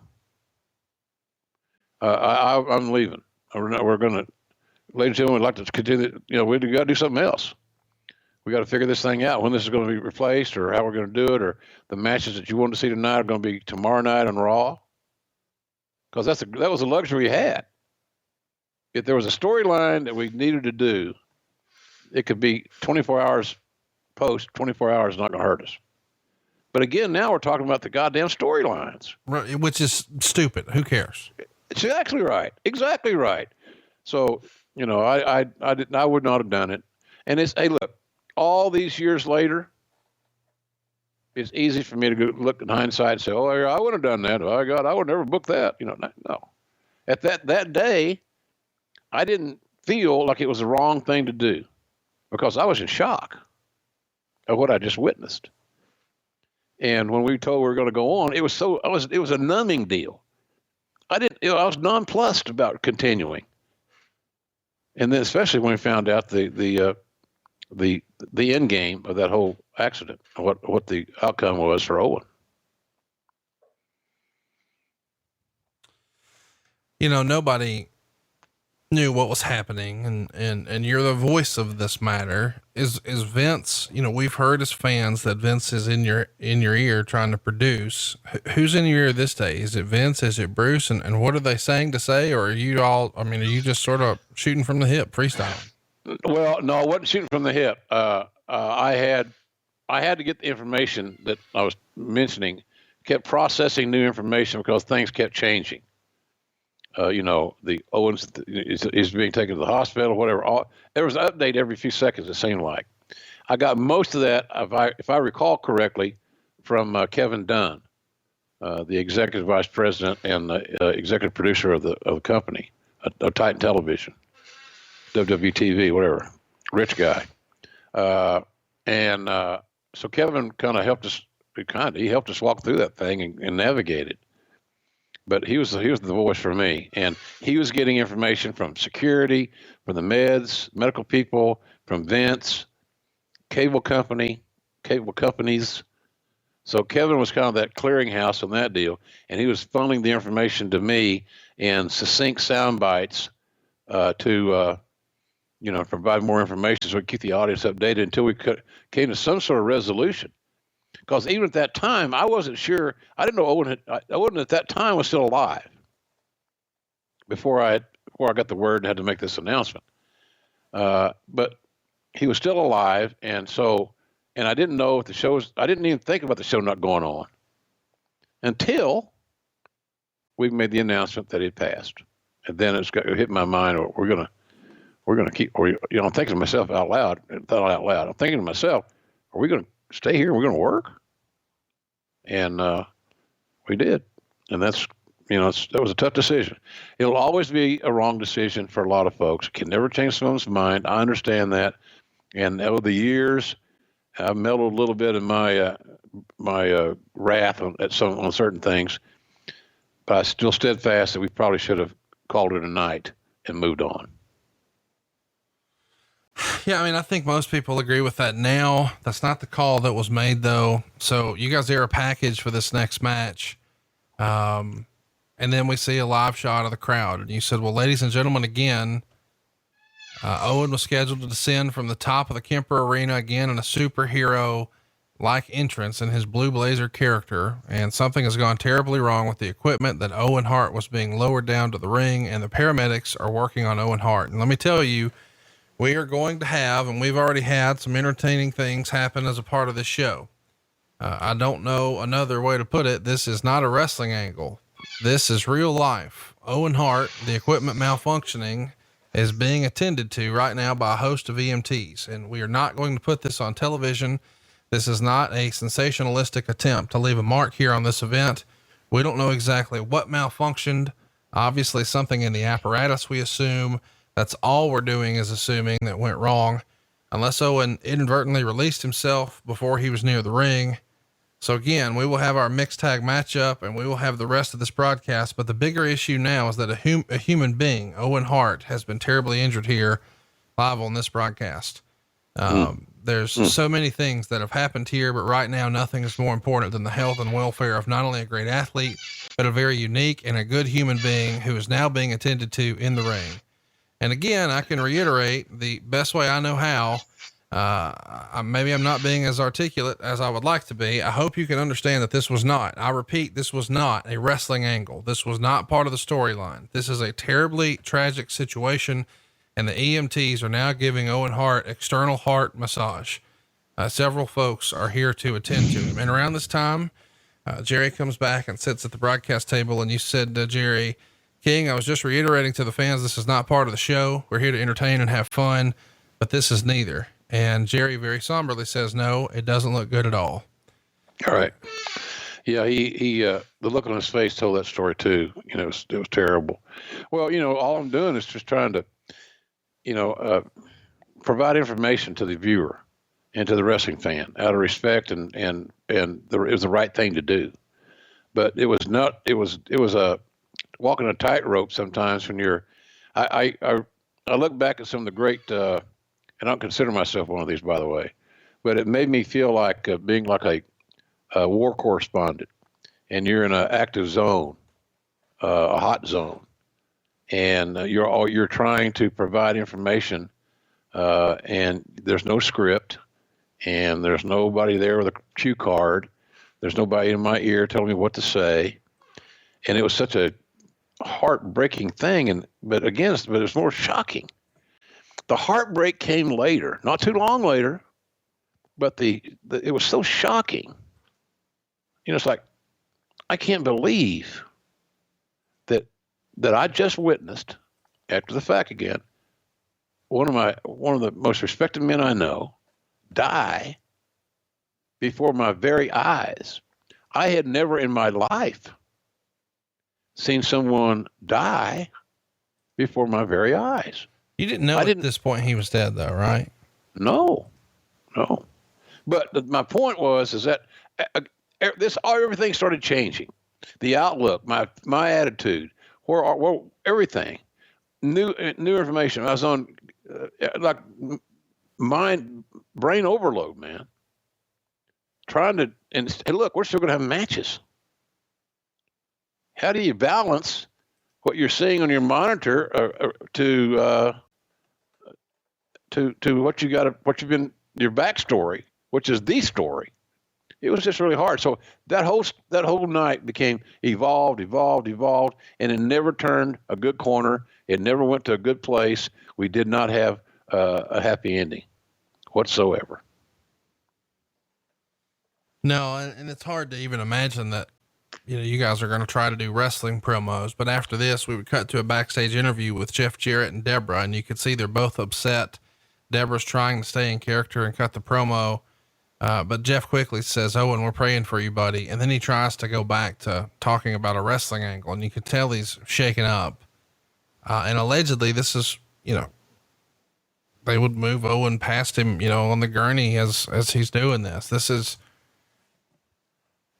no easy way to talk about this. He's going to go have a match with Val Venus and Nicole Bass, and, there's a guitar shot, and Jarrett, who cares? Exactly. Who cares? Nobody cared. And the crowd didn't care. I'm not telling you that mixed match was a bad booking. I'm not saying that whatsoever, but it was always going to be an attraction match. A mixed tag is not a heavy duty wrestling angle, but more often than not. And neither was this one. Or it was a mixed tag, right? So anyway, the audience tuned out. Mostly Lawler and I tuned out. And I can tell you this right now, until we talked about, to prepare for the show, I could have no more told you what was on that card, aside from that one incident that happened. I couldn't tell you who won, who lost, nothing. None of it mattered anymore. I wanted that gone from my memory. I often say, and especially since Jan died in March of 17, that I'm refusing now to leave my house with any negatives in my carry-on. My ass came to Las Vegas with no negatives in the carry-on, because I'm around people I love at this great event. But man, oh man, it was so, I don't know. Now all these flashes are coming to my head now. It's God dang, it's hard to articulate. I feel like I was back in Kansas City. It's not good. The next match is an 8-man tag team match. There's a lot of guys in it. No one cares. Not a bit. Not a damn. I don't know if they'd have cared if the Owens accident had to happen. Frankly, after the match, you make the announcement. Ladies and gentlemen, earlier tonight here in Kansas City, tragedy befell the World Wrestling Federation and all of us. Owen Hart was set to make an entrance from the ceiling, and he fell from the ceiling. I have the unfortunate responsibility to let everyone know that Owen Hart has died. Owen Hart has tragically died from that accident here tonight. Who gives you the news, and why is now the right time to convey that message? And I don't know if it's right. I don't know the right time. We just got the information. It's going to get out. And I think WWE wanted to control the narrative and just give the news first, that he had passed. I remember this about that announcement. We were, I think we're in some, like you said, some sort of package or something. And they're counting us out of the package, 1 minute type thing. So that means 1 minute to your back, simple stuff. And Kevin Dunn says, JR, we're going to come back and do it on camera, you and King. And you have to give everybody an update on Owen's condition. And I said, nobody's giving me an update on Owen's condition. Oh, JR, he's dead. He died. And, nobody told me. I didn't say that to him. I just listened. And then he says, and we're back in 10, 9. Oh. So I got 10 seconds. I got 10 seconds to figure out what I'm going to say. It might be the most compelling. How could it not be the most compelling thing I've ever said on television? serious, heartbreaking, legitimate, just crestfallen. And I got 10 seconds to come up with the verbiage. So I quite frankly, surprised I did what I did, but it was from the heart. And now the numbness sets in. Owen Hart is dead, and the numbness set in. And I couldn't go cry. I couldn't go be alone for a second with my thoughts. I sat right there in that chair next to the king, and we finished the damn show. I needed to get out of there. And that's why I've been so resistant over the years, even talking about this matter. It just brings back the worst memories of my entire career. And look, I've had everything about wrestling has been so poignant in my life. You and I have talked about this, Conrad, about when the Road Warriors returned to the WWE at Hammerstein Ballroom. Was the night my dad had a heart attack and died in Oklahoma. At least I used to kid somebody about, well, Dad, at least he got to ride a helicopter one time. So then I was in the UK, Capital Combat, when my mother died. Boom, heart attack. Both of them were 64, by the way. So, but this, because I saw it, I was there. It's not like my mom and dad died. Don't get me wrong. I'm not trying to make this thing a country music song. But when you witness something like that, Conrad, it's a whole new ball game. And that's what we did. And I had that image in my head. It's burned there. And I do all I can every day that I can just to get it out. I don't want to bring it with me. Although the other memories of Owen are phenomenal. Phenomenal. He's one of a kind. But that night it changed my life. It changed my life. And I wonder sometimes if that, pray to God, it never does to anybody else, and something like this, would the show go on or would the show end? It has to stop. I don't know that anybody, I think given the benefit of hindsight, if this happened tomorrow, and Lord knows we don't want it to, but if it did, full refunds, everybody goes home. Who cares? We're talking about silly wrestling angles and a doggone ticket to a show. Who cares what the house was? Go home. Sorry. This is. Yep. I agree with you. You got to go. And again, on that night, all those live rounds being fired and you could only imagine the chaos backstage.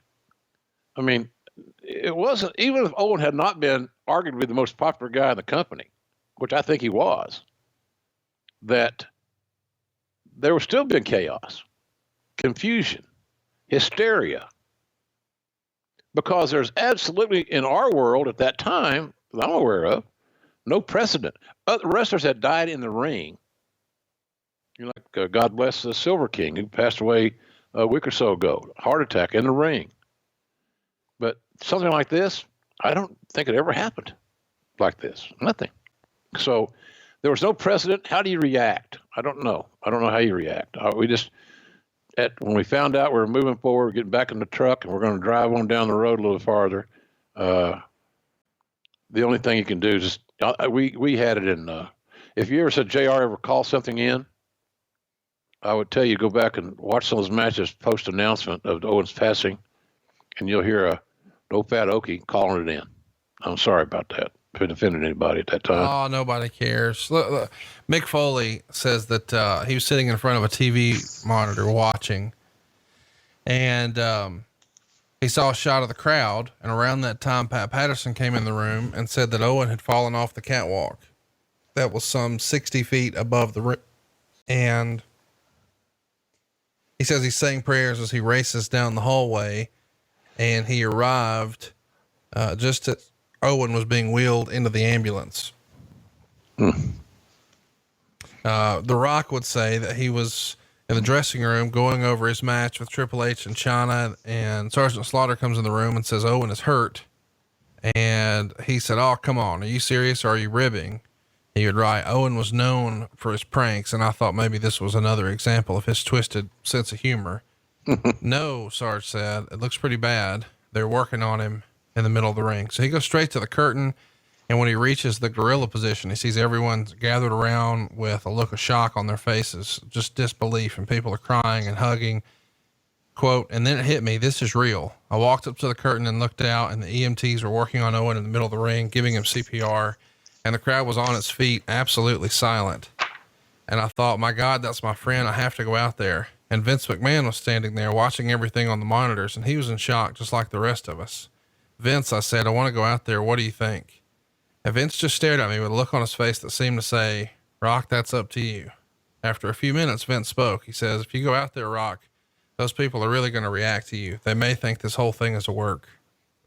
So I waited anxiously, helplessly by the curtain until they wheeled Owen through on a stretcher, and one of the EMTs was straddling Owen, pumping his chest, desperately administering CPR. And I walked alongside them and said a prayer as I looked at Owen's face. Then I helped them load the stretcher into the ambulance, and I climbed into the passenger side of the vehicle and looked in the back, and they were still working furiously on Owen, and I kept praying that God would save my friend's life.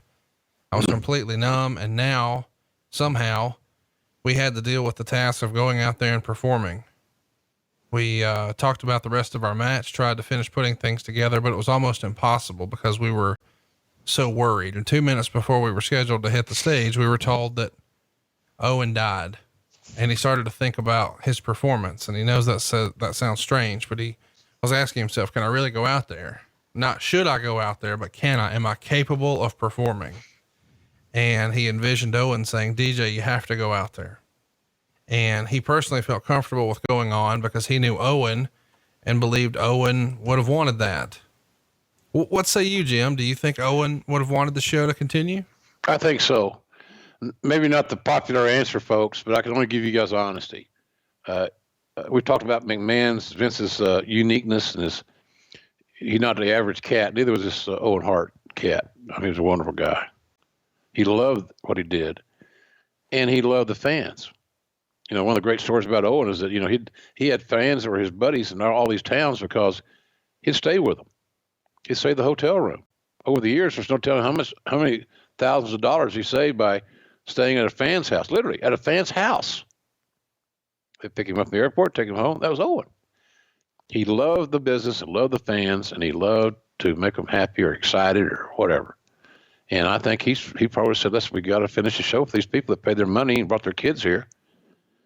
And so, but again, this other side of that coin is so prominent, Conrad. It's so easy to turn that coin over and look at the other side, as you say, but it still isn't the right thing to do. Jerry Lawler says that he was watching everything on the monitor, and you're both looking down, and he said he doesn't know why, but for some reason he glanced up and was kind of looking around, and he saw a blur, and then he saw the referee grab his head, and he started to stagger across the ring. And Jerry then says he saw Owen lying in the ring, and that's when Jerry realized that Owen must have fallen, and he remembered elbowing you, and you looked at him, and Jerry said, because your mics were live, he mouthed to you, he fell. That's true. Jerry said you looked at him puzzled, and Jerry said again, Owen fell. And then he took the headset off and went to check, and he said Owen was laying motionless, and his arm from his elbow to the top of his hand was off the mat, and said it was sort of like Owen was reaching out. And when Jerry saw that, he thought Owen was moving and thought he would be okay. And later he realized that Owen's arm was shattered and it was stuck in that position. And he's standing there looking at Owen, looking at his face. And he said he could literally see blood in Owen's face, turn gray from the tip of his nose all the way down as it was settling in his body. And that's when he realized that Owen was gone. And Jimmy Corderas was the referee in the ring. And he said that he heard people yelling and saying that it was Owen yelling to get out of the way. And he says he can't confirm that, but he wouldn't doubt it, knowing the guy he is, that he was coming down and probably saw there were a lot of people at ringside who didn't realize that he was coming down, and he's yelling, move out of the way. Wow. In my research, I thought that was just like, even now when Owen knows I'm about to be hurt, this is about to be real bad, he's still thinking of everybody else. Does that not say everything there is to say about Owen Hart? That's all you need to know right there. That's all you need to know. He's fallen to his death. You take a miracle to save his life from that fall. And he's thinking about making sure no one else gets hurt too. And, his heart, the heart thing, you know, aptly named, man. The youngest of the Hart kids. Maybe he was just. I wish people could go back and see younger fans today, and they got the YouTube, you got WWE Network. There's a lot of ways to access Owen Hart footage, but if you watch what he does, what he did, he was amazingly talented, and he had a patience and a love of the business that allowed him to be extremely unselfish, working with people that were less than Owen's skill level. And quite honestly, boys and girls, most of the talents that Owen wrestled were under his skill level because he was that good.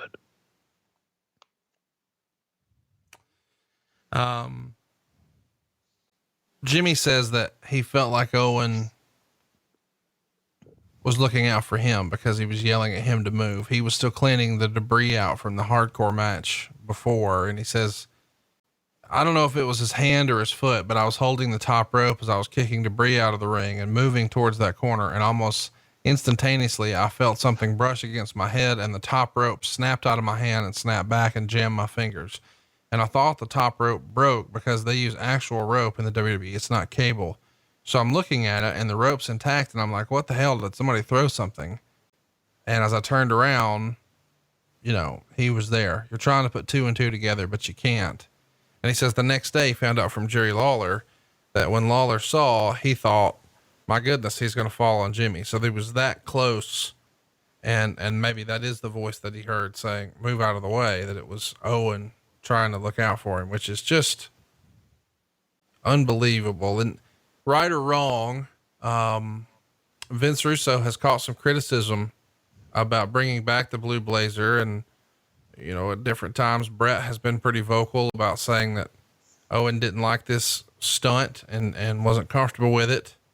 Did you ever have a conversation with Vince Russo about, making Owen the Blue Blazer and whether or not he had any sort of guilt or weird feelings about this? Well, the Blue Blazer aspect of this conversation was never really that negative to Owen. He didn't have a problem being the Blue Blazer. That whole stunt really rose to a boil on the Sunday.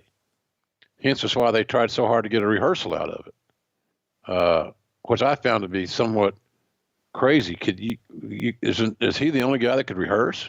Right. I thought that was poorly done in hindsight. I didn't have a lot to talk to Vince Russo about in that regard. But when a talent is outwardly so uncomfortable doing a specific creative piece of business, you can't force them to do it with good conscience. You can legally force them, or you can pay their hand. So if you refuse to do as you're instructed, you could breach your contract. So I didn't talk to Russo. I did talk to Jimmy Corderas, of course, to give him a big hug the next day and want to know if what do you need? You want some time off? You want, it was just that kind of thing. I was so busy, Conrad, on that day in St. Louis that after the pay-per-view, talking to talent and trying, we were doing, I didn't know what we're doing, but now because there's so goddamn many tragedies in our country and other countries, there's all kinds of grief counseling, and there's, all kinds of things are now put in place that when you have a catastrophe, you got counselors on the scene and do this stuff. I don't know that occurred in too much prominence during that time because, again, unprecedented. So hopefully they learned things from that. They mean WWE, and I think they have. They certainly haven't tried that entrance or anything remotely close to it. Shawn Michaels' thing was years before at L.A. at the WrestleMania, and that was iffy. I don't know why we did that. Sliding down that thing, I don't know why we did that. Is it that sensational? Is it going to make the match? Or is it somebody's idea, crazy-ass idea, that egocentrically they got to make sure it happens? I just didn't understand it. And when a guy that understands the business comes to you and says, I'm uncomfortable or whatever, man, you got to listen. You got to listen because here's the thing. what if we had not done the entrance that way? Right. So what would the fans have missed? Not a damn thing. It wasn't advertised. They didn't know what was going to happen. They didn't know that Owen was going to, or the Blue Blazer was going to, descend from the rafters. But so you're not cheating the fans out of anything. It's not. You didn't say it's Owen Hart in the most spectacular entrance ever on pay-per-view. Tune in. No. So just common sense, Conrad. When the wrestling talents put their lives on the line, their bodies on the line, if they feel like they can't execute something, for God's sakes, don't put them in that position to do so. And don't overthink the goddamn wrestling business. Sometimes we do that, even today. Vince Russo says, the whole idea just started so innocently. We'd brought back Owen's old gimmick, the Blue Blazer, and he was meant to be like a superhero, but a spoof on a superhero to really get over the comedic genius of Owen Hart.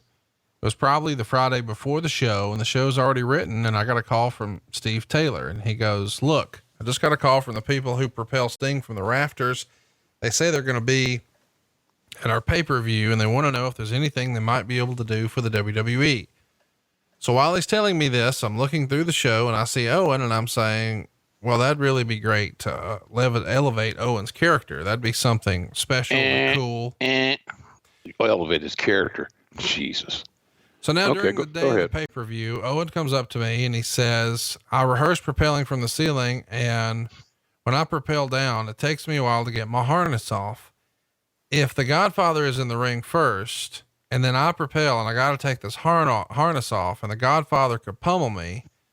See, everyone at the time was thinking real reality. So he said, could my entrance come first, then have the Godfather come out? And I said, oh, and no problem. I'll make the changes. No problem. And that was it. That was the extent of the conversation. Not enough. In hindsight, it's just not enough. I'm telling you something. You pay attention. You look at a guy like Owen, it's very expressive. If he's not beaming or laughing about something or smiling about a pay-per-view match he's going to have, there's an issue. I'm suggesting to you and our listeners that there probably wasn't a lot of laughing and camaraderie in explaining this thing. And then, of course, you look back as you go on, you find out that the guy that was actually the rigger for Sting was not the guy that WWE used. Is it true? Meltzer would write this. Just before all of this was going on in front of the fans at Kemper Arena and being somewhat hidden from the rest of the world, with Ross claiming they didn't want to sensationalize what was happening, backstage, something else was going on. Vince McMahon was setting up a scene where he'd be on a stretcher and begrudgingly taken to the hospital in an ambulance. McMahon was put in the ambulance while Pat Patterson and Gerald Briscoe did their comedy routine and driven away. And just as it was pulling out and after the scene was cut, Bruce Pritchard screamed that the ambulance needed to come back. Even though doing a mock angle where McMahon would be taken out in an ambulance after Hart had just died would be in the worst possible taste, it was also in the script, and apparently nothing, certainly not good taste or apparently not even a death, was going to make them alleviate key points in the show. Your response? Well, again, chaos, unorganized. And I'm not saying unorganized like all of us are incompetent. We weren't all incompetent. But we had not been there before. It's just we haven't been there before. And the issue of human life teetering here had never been even remotely approached in any of our careers. So how you handle things that you've never experienced before, you don't know, Conrad, until you do it. I can tell you that right now, man. I've done some things in the last couple of years, and of course, when Jan's situation was, I don't like to even think about, but they're there, and they're never going away. So I flipped the switch, and I think of the great things that I did with her, much like I did with Owen, the fun, the laughter, and the great times we had. If I don't do that, then I can't get out of the god dang black cloud. It's got to go away at some point.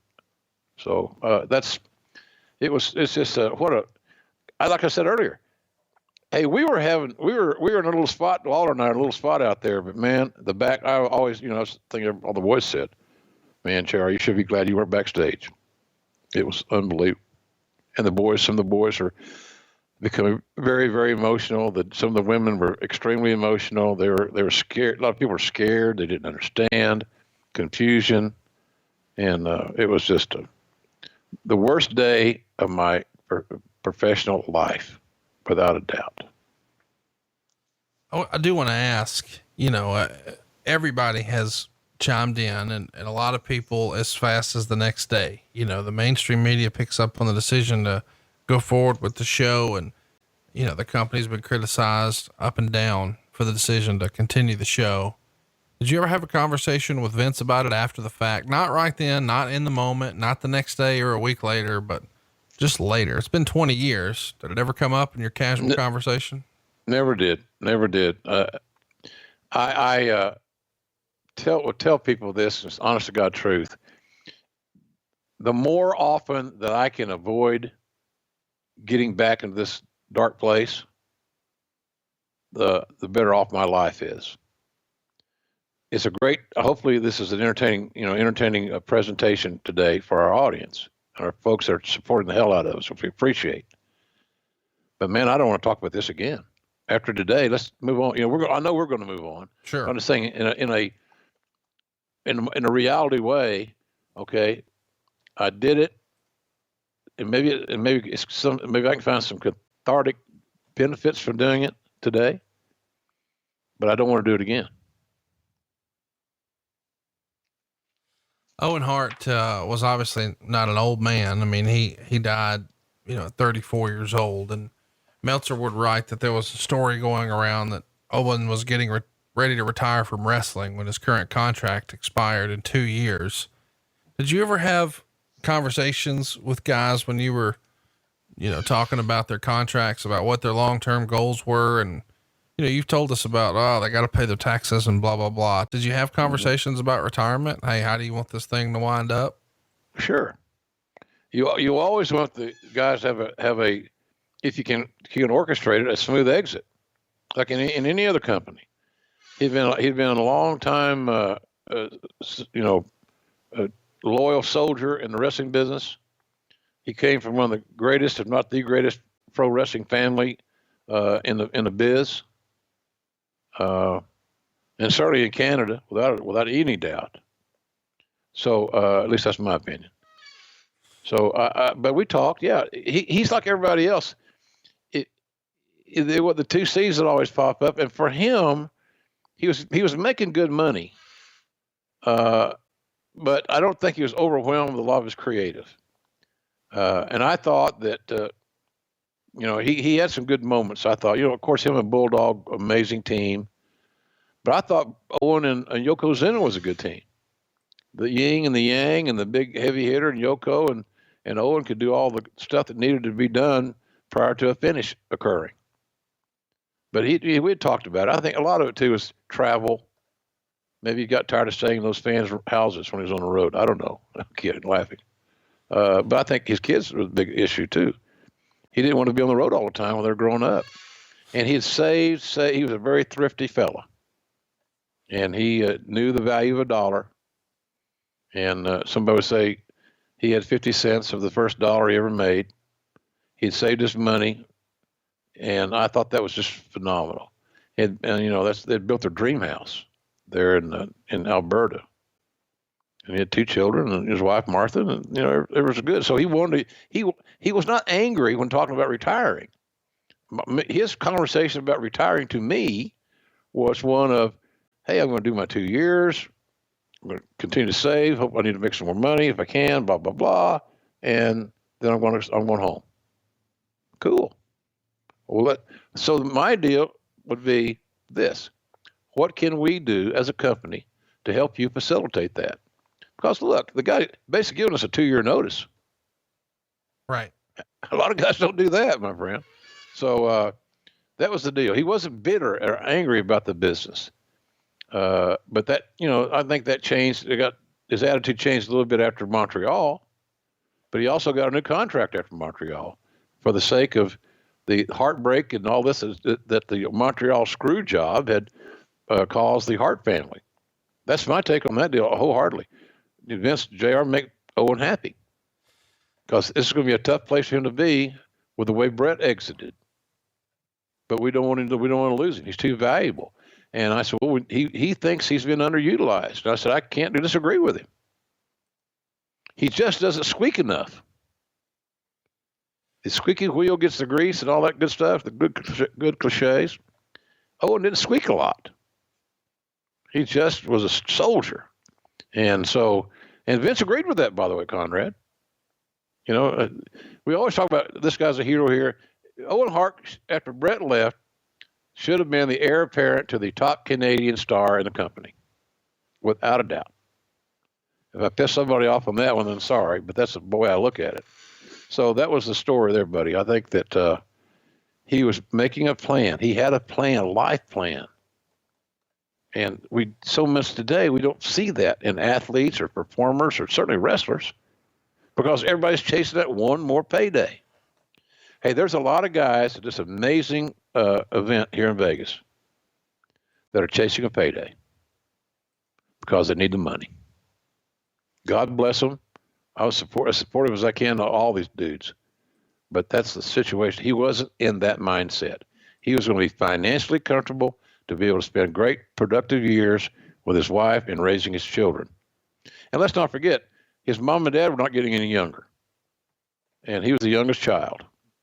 And he's also had those deep roots in Calgary. He wasn't going to move to someplace else, Florida, or wherever. So he was just a different man. I had great conversations with him about his career and ideas, and he'd give you feedback, and he'd tell you, hey, you take a look at this guy. There's a guy down in so-and-so that might be good here. He was a team guy, man. He really was. Martha Hart wrote a book called Broken Hearts, The Life and Death of Owen Hart. And she tells the story of Owen eating lunch at Kemper 6 hours before showtime when he's approached by Bobby Talbert, a rigger out of Orlando, Florida, hired by the WWF to coordinate the stunt. And he would introduce himself to Owen and brag that he was the guy who had done this for Sting. And he alludes to the fact that Vince was unhappy with the speed and fumbling around that happened when they did this stunt 6 months prior or so in St. Louis. And now they're going to do a new quick release snap shackle that would make all the difference in the world. Once he's lowered to the ring, he just gives a light tug on a release cord. It disengages the rappelling line from the harness. And in a split second, he's free to move around the ring. And they do a test with a 250-pound bag of sand. And the second test is with Matt Allman, who is the assistant to Talbert, strapped to the harness. And they run both of these tests and everybody seems okay. And then they want to do a dry run with Owen in the harness. And according to Martha, Owen politely declined, saying, I've done it before. It's no big deal. And just wasn't worried about it. Martha would say that Owen argued with the script writers about, trying to, not be happy with the way this was going down. And, they're going to do a spoof where they're going to have Max Mini attached to the harness. And, that's going to get him over, right? That's going to take Owen to the next level. No doubt about that.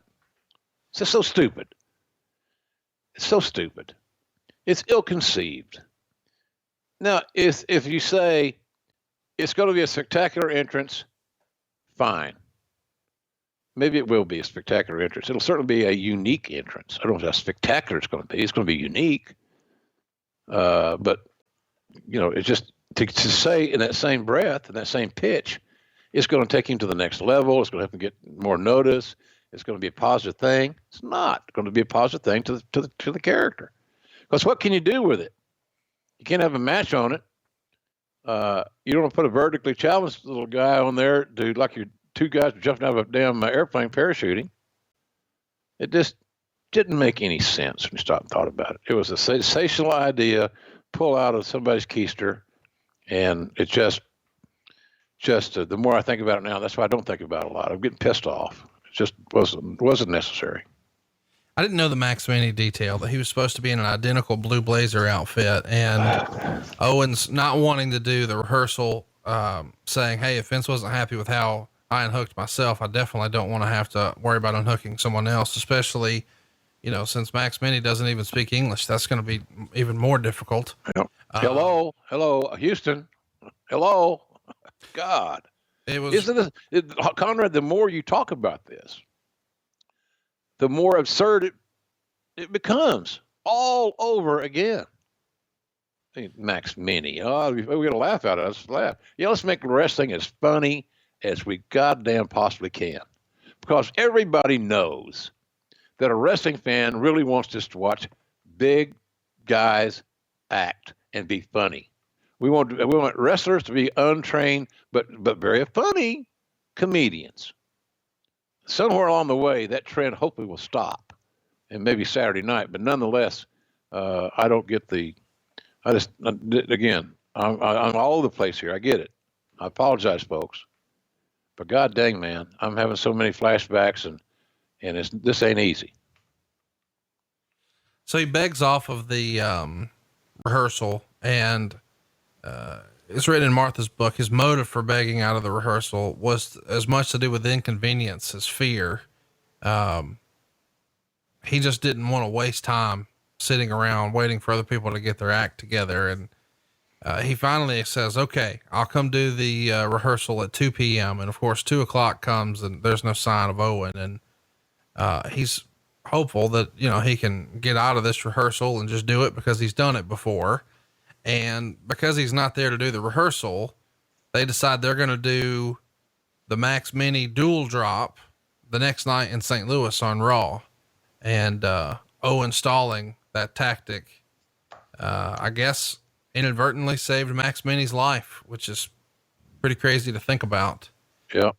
Sure is. He finally got back to the arena around 3:00 and tried to do the, I'll be right back.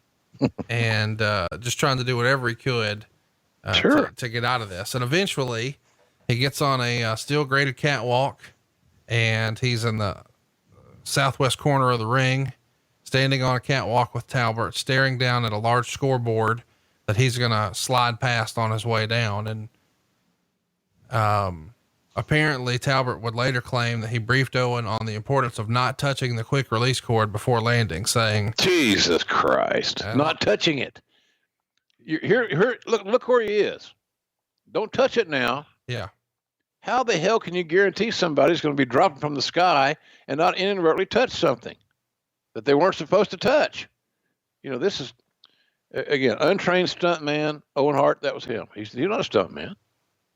Do you see them working through, or are you ringside? Cause I know these days, sometimes announcers will hang out as guys are sort of doing walkthroughs and things like that.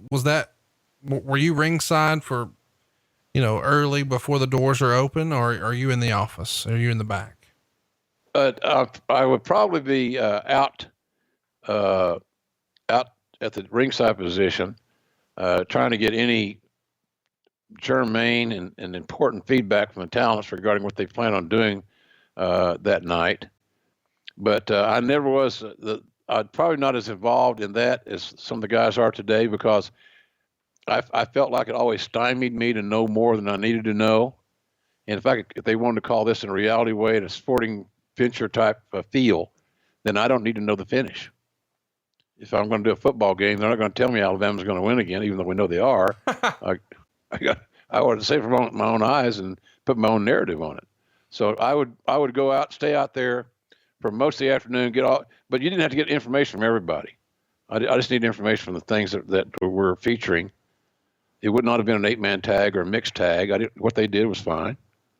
But on the big stuff, the main event stuff, then matches involving Austin and Rock and Taker and Hunter and those dudes, Mick Foley, I would have certainly been out there to get some, what are we doing here? Anything I need to know. And sometimes it's simple. Nope. It's all straightforward, JR. Okay. You'll see it. Good. Thank you.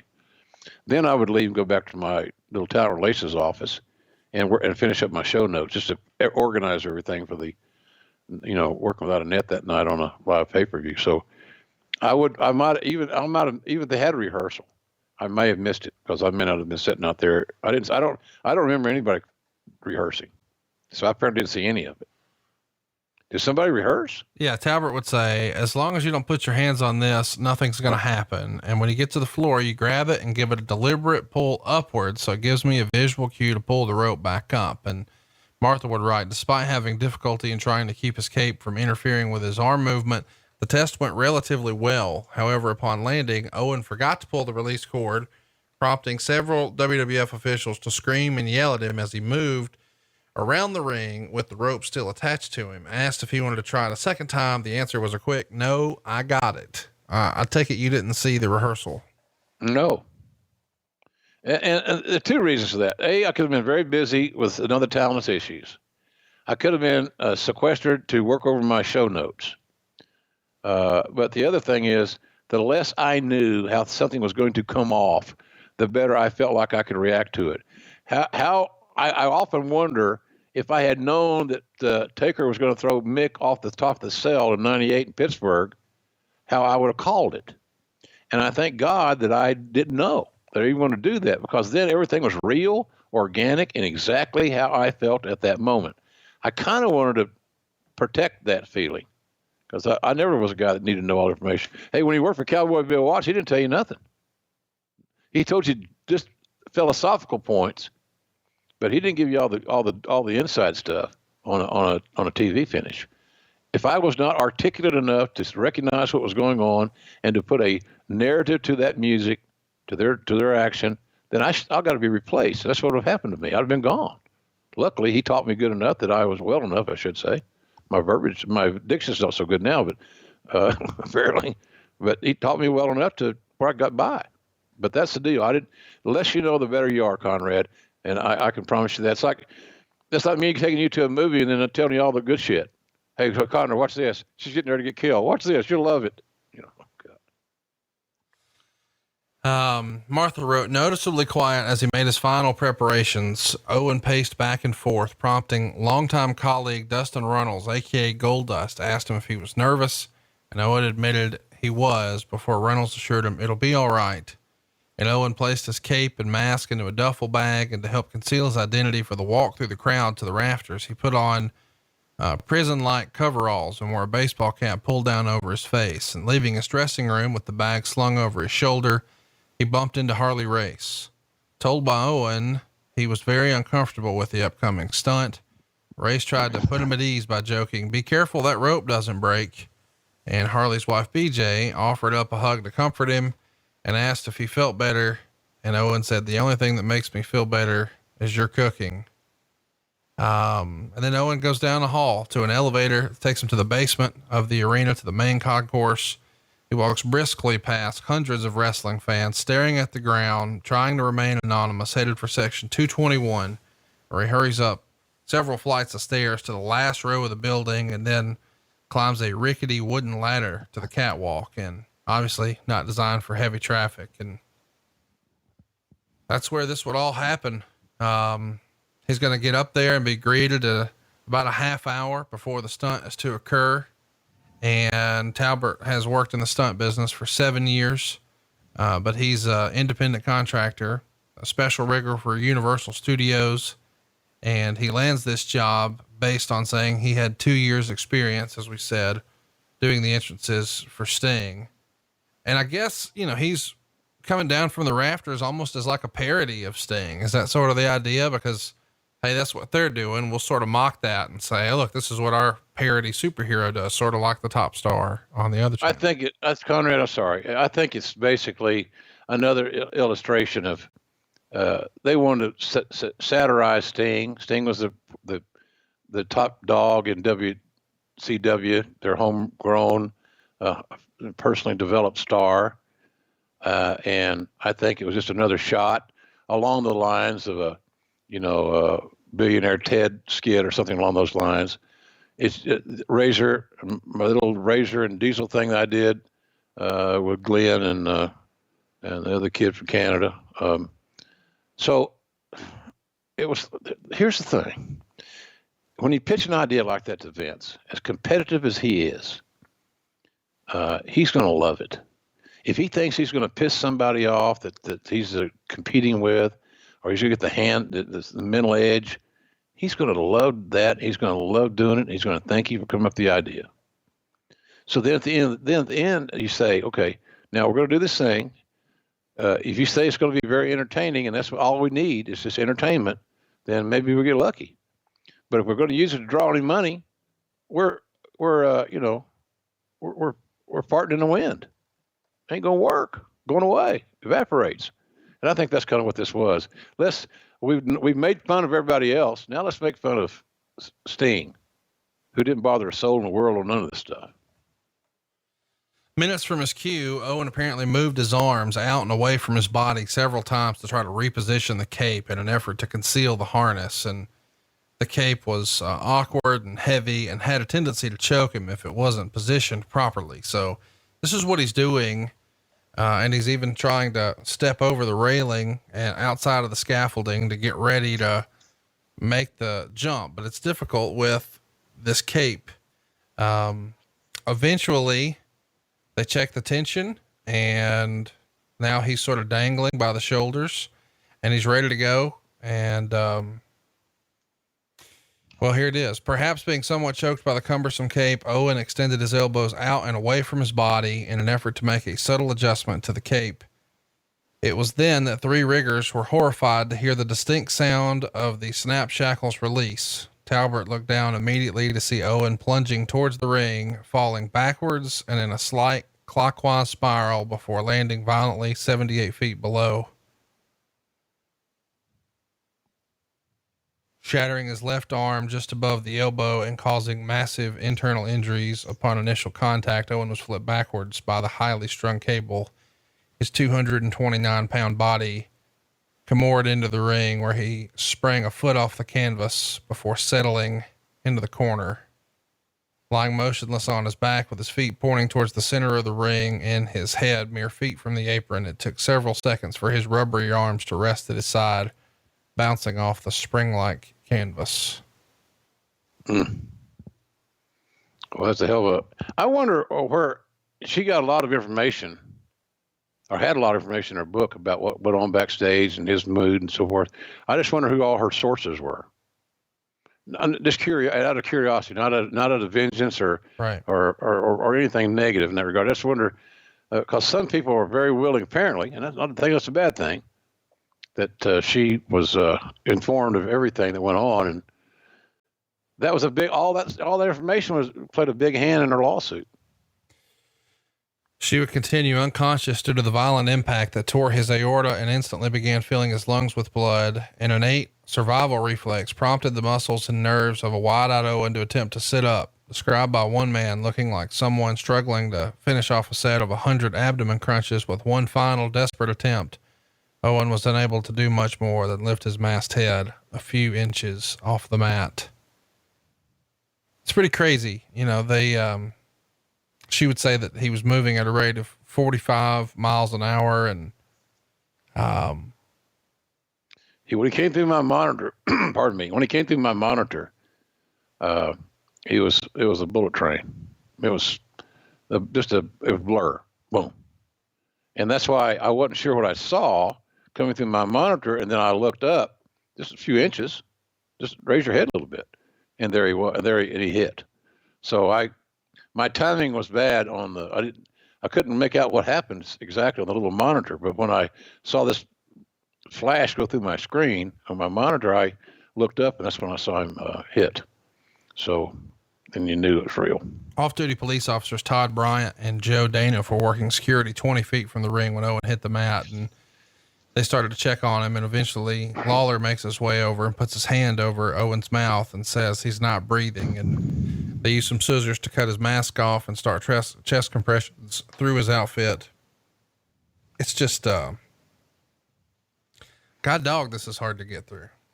Yeah, I'm telling you, it was terrible. I mean, again, maybe Lawler and I were in a tough spot, as we say, but poor us.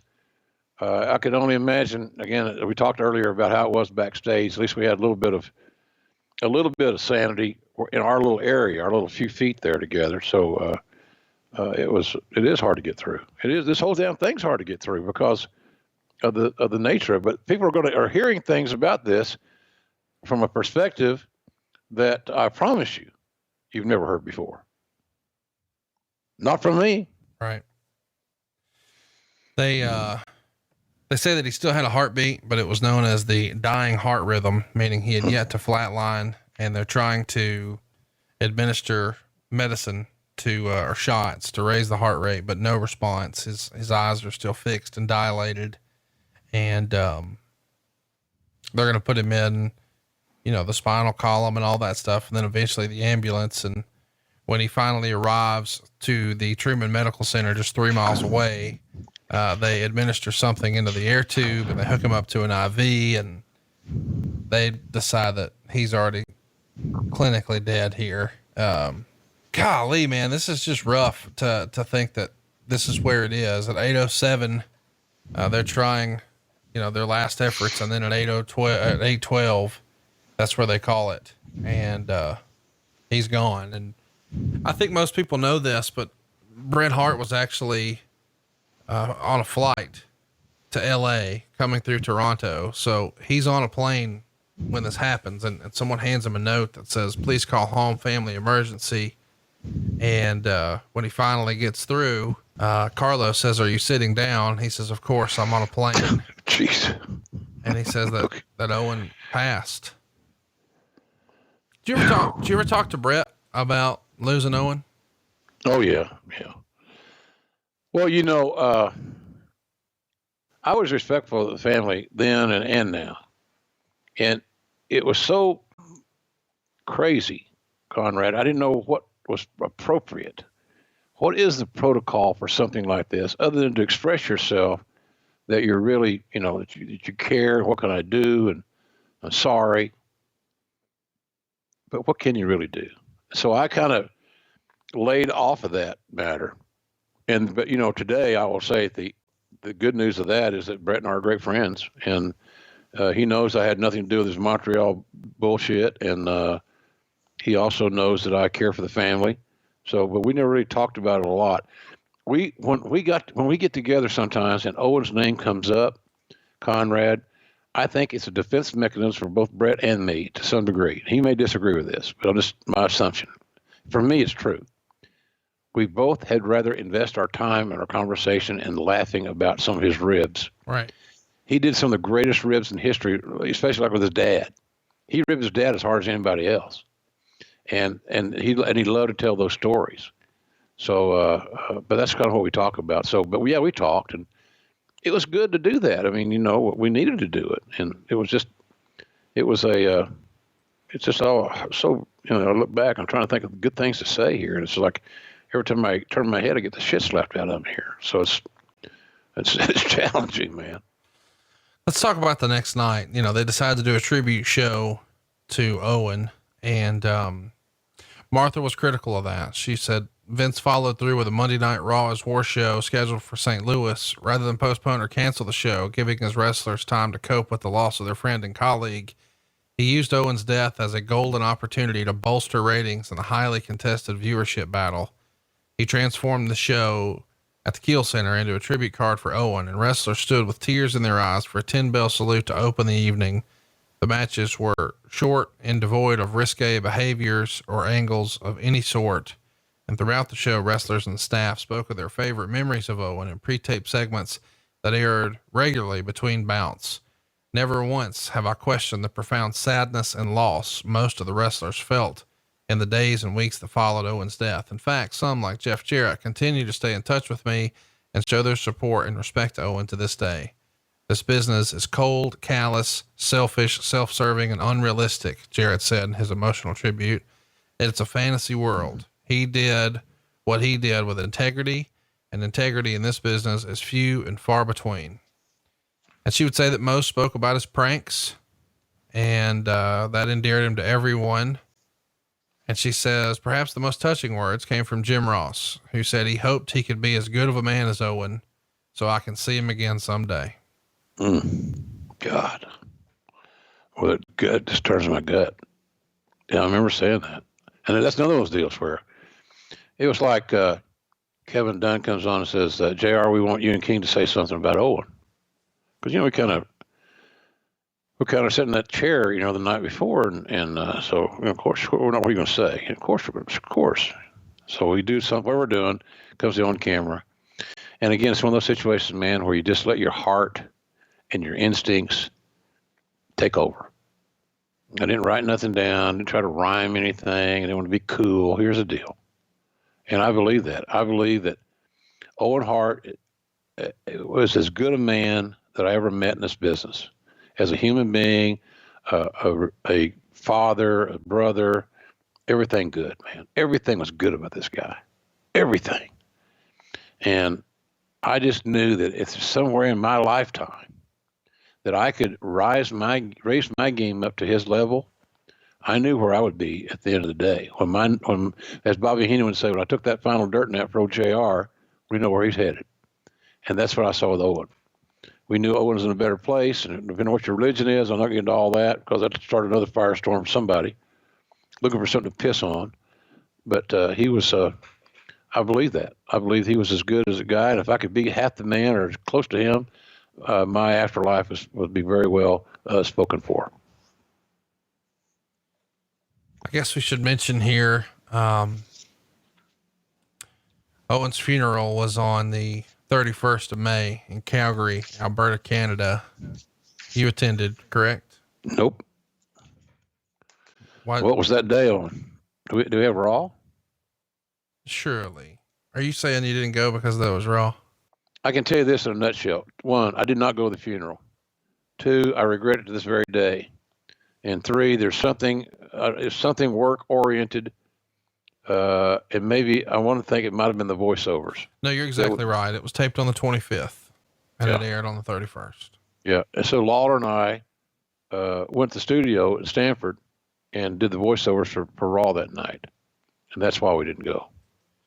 I want to tell you something. Of all the regrettable things I've done in my professional lifetime, that's got to rank right there at the top. But you got this job you got, right? So I don't know how we could have done it, and we're multitasking, and I wasn't at the point of arguing. I wasn't at the point of making an issue. I was suffering like the family and his friends and his fans and everybody else. And quite frankly, for me, I've always found solitude and peace doing my work and being this play-by-play guy.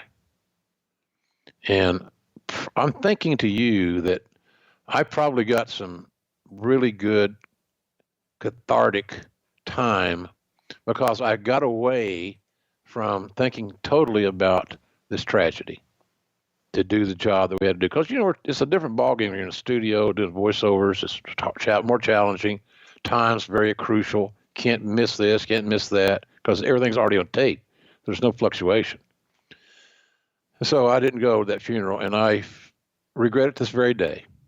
This very day. I wish I could have gone, but I couldn't. But my thoughts are there to a large degree. But I think it was cathartic to be able to stay back and do the show, because we talked about Owen on that show a little bit, obviously. So anyway, yeah, it wasn't a decision I would make today. Isn't it funny? We talked about a lot of things today about if it happened today, we might do it differently. Would we continue the pay-per-view? Probably not, at least in my view. And this is called Grilling JR. So JR says I probably would not have continued the show. That's my opinion. That's all. It's not an indictment on everybody in WWE that made it. I'm going to throw McMahon on the bus. He'll be thrown on the bus ample times. He's thrown me on the bus. Who gives a shit? Let me ask you about the decision to air clips of the funeral on Monday Night Raw. On the 31st, it is taped Raw, but they show footage of WWF wrestlers walking into the funeral, and Martha would say, I made it clear he was not to include anything from the funeral on this show. I didn't want him to continue profiting in any way from Owen's death. That would be pretty low. And they aired it. What'd you think of that decision? Well, I didn't know that Martha had allegedly conversed with Vince with specific instructions to not air any of the funeral footage. And here, look, I'm not trying to say I can understand where she's coming from, because I can't. She's his wife. She bore his two children. So I can't say, here's how she was feeling. How do you know? How do you know? So, but I never knew that conversation took place, Conrad. And so therefore, when the footage aired, I thought it was just exactly what we needed to have as far as an update was concerned. We can't go on a television show, I don't think. This is my opinion. I agree. I think Vince is right in this case about the news footage. Everybody else had it. Everybody else, meaning all these various news services around the world, were covering it and getting footage. And so his home audience that grew up watching him, and he grew up before their eyes, in essence, would be devoid of any coverage. It would be a disservice, in my opinion, to the audience at that point not to follow up on as a news story about the funeral in Calgary. So I didn't have an issue with it, to be honest with you. Again, but I wasn't privy to any private conversations that Vince may or may not have had with Martha. Well, I guess we should mention 3 weeks after Owen passed, Martha files a wrongful death lawsuit against the WWF, and it's settled out of court for a reported $18 million on November 2nd, 2000. And in December 2000, Martha created the Owen Hart Foundation and owenhartfoundation.org. And it's a charity that provides university and college scholarships for children in need, as well as housing for low income families. And the Owen Hart Foundation also supports a number of worthwhile charities in the Calgary community. And Martha said that she started the foundation to create a meaningful legacy for Owen, because she knew Owen would be happy that she was helping people in his name, especially in the area of education, as it was always very important to both of them. And something that was important to a lot of people is to remember Owen's memory in wrestling. And Martha was not always on board with that. When the WWE put a DVD out about Owen, Martha says, "My children and I were unaware of this project until May 7th, when it was brought to our attention by a friend who had read about it online. Contrary to your report, we do not back or support it in any way, nor has the WWE requested our backing or support. From what little we know of the project, it seems to be another attempt to exploit Owen's memory and his tragic death for commercial gain. We have resisted that kind of initiative for almost 16 years. If WWE really wanted to honor Owen's legacy, it would just let him rest in peace." And, talking about the Hall of Fame, which has obviously been something that has been a hot topic, Martha has said about Owen being in the WWE Hall of Fame, "I am firm in my belief that the WWE was responsible for Owen's death. And as a result, I cannot and will not support any efforts by the WWE to profit from Owen's memory. I want nothing to do with the WWE in any regard in relation to Owen or any other front. It is worth mentioning," this is me talking now, "it is worth mentioning Owen's in a ton of other Hall of Fames, like the Luthez Professional Wrestling Hall of Fame and all that." But yep, he is. But Mark Henry thinks that Owen should be in the WWE Hall of Fame. And he has been on record as saying that Owen brought him so much joy and he wishes he could be here. And he said during his speech, "And Martha, let that camera zoom in here, please. This is not from the company. This is not from the other wrestlers. This is from his other brother. He needs to be here. And I hate that I haven't kept up like I should have. I would love to be able to look down one day and see Oj able to be among us. This is his birthright." What say you, Jim? We haven't talked about this before. Should Owen be in the WWE Hall of Fame? Well, of course. Absolutely. It's not even it shouldn't even be oh, no, I understand why you asked the question, but it's not it's not a hard question. This is my view. He earned that opportunity. He brought joy and smiles and tears and laughter and shock and awe to fans all over the world for a long time. And he had a huge fan base.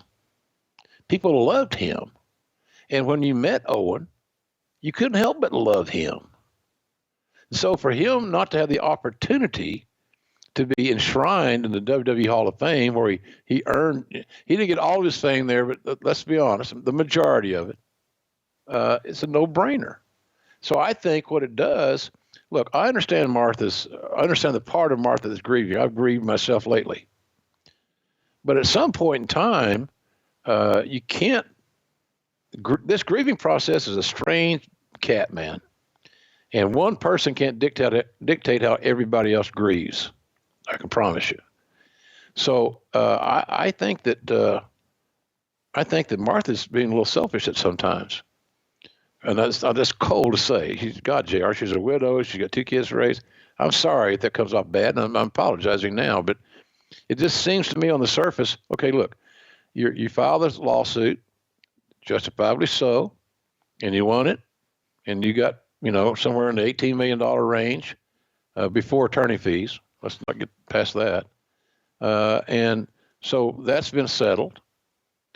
In the process of doing that, it imploded within the family, which is totally unnecessary because it was never a point where it didn't seem like Martha was really willing at times to move on. But again, she was grieving. And I can promise you that process there's no manual for it, and no predictability to how you grieve. So I just think that she might have been unfair to the fans who loved him, who bought tickets to see him, who helped him earn a great living for a long time, but who really had an emotional investment in the character. And the character was the real guy. There's a lot we could talk about, with the lawsuits and the back and forth and the settlements and Jerry McDevitt's comments about the right to sell DVDs, or in the end, none of it's going to bring back Owen. None of it's going to right what happened. Let's wrap up today's episode with a fun story. I'm sure you've got dozens. Give us a funny one about a funny prank or a rib, or share with us one of the lighter moments of Owen. I had more than one occasion, this is a particular occasion, to need to bring somebody into my little talent relations office at the arena, on a Raw or SmackDown, whatever. Normally, what that office meant is I got a small dressing room, locker room, and some of the talents were dressing there from time to time. Some more tenured guys, and I enjoyed the company. When I needed to have a meeting with talent, they left, and so forth. So I'm getting ready to have this meeting with this guy. And allegedly, he had been using cocaine. And so I mentioned to somebody, I got to talk to, maybe, I don't remember who it was. I got to talk so-and-so today. I got a little issue. Somehow Owen got word that I was going to have a talk with wrestler blank about alleged cocaine use. So I'm walking down the hall to go to catering to find the guy, bring him back to my office. And here comes Owen. He's staggering and bouncing off the walls like he's drunk, because he would have no earthly idea how he would feel if he was on cocaine, because he never did it. And he didn't realize cocaine takes you the other way and not the down way. He went north with it, not south. Then closer I got to him, I looked at him. He had gone to the dessert stand at the catering and got him a powdered donut. He took that powder, that sugar, and put it all over his nose and upper lip. So he said, then he looked at me and said, "I heard you're having a bad day." I said, "Well, it's better now." But things like that were good, little things. We were on a Bruce cruise or some cruise one time. And I think I had the original George Costanza scene where there was shrinkage. And I was in a pool with these big ass swim trunks on, not only because of my big ass, but because it just made me look slimmer, I thought. But that's it. So I don't know where he is. You never know about him. So we're talking, wives are there, the kids. All of a sudden, my pants are down on my feet, my swimsuit. And little Jimmy ain't looking so good. And he laughed his ass off. That was the funniest thing in the world. And I couldn't chase him because my pants around my ankles. All I want to do is get my damn pants up, my swimsuit up, and cover up the shortcomings. But nonetheless, he was an equal opportunity ribber. No one was immune. Brett got it. Stu got it. His buddies got it. Everybody got it. But it was a beautiful way. It's a beautiful way. So That's what I remember. He made so many people laugh. And when you're on the road that much, Conrad, and you're with your family as much as these cats are, and you're in a very fragile business. Am I over, brother, or am I not over? When do I get my push? Blah blah blah. Uh, those lighter moments in a locker room, or on an airplane, or a charter, or a tour bus, or whatever it may be, are invaluable. And that's what you got out of Owen Hart. He kept everybody upbeat, happy, positive, and he was a great listener. Nobody's ever talked about that very much. He was one of the best listeners because he gave a shit. He cared about you and how you were feeling. So he was a great listener. He paid attention. And I've never seen anybody, I think he's way far ahead of his time as an in-ring performer. But he had that Mexican style. He could utilize the Latino style. He was great in Japan. You know, he didn't just experience these styles.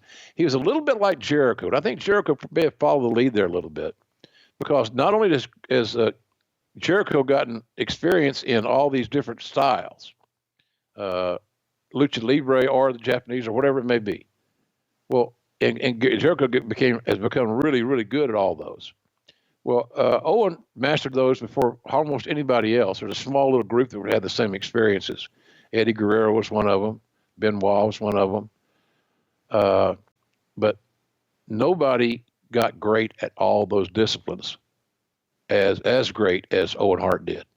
That was a precedent setter. And any young wrestler, any young fan, especially some young talents, looking for somebody to watch on a road trip, on your device, whatever it may be, check him out, man. He'll teach you so much, and even though you've never met him, and you probably never will until the hereafter. One of the all-time greats, and it's unfortunate that we lost him 20 years ago today. Today was a tough episode, and I hope we don't do too many of these, but I felt like it needed to be done. Yep. Nobody's really talked about this show, and nobody's really talked about Owen in his final moments, and it's been written about. JR was ringside. It felt like an opportunity to pay tribute to one of the all-time greats, Owen Hart. So stop what you're doing this weekend and go fire up some Owen Hart matches. There's tons of that on the network for you to enjoy and relive some of the happier times. And we'll be back next week with something a little different. Next week will be a lot more lighthearted. We're going to have something unique, Jim. What came in second in our poll this week was Capital Combat. So talk about a departure. We're going to be talking about RoboCop next week.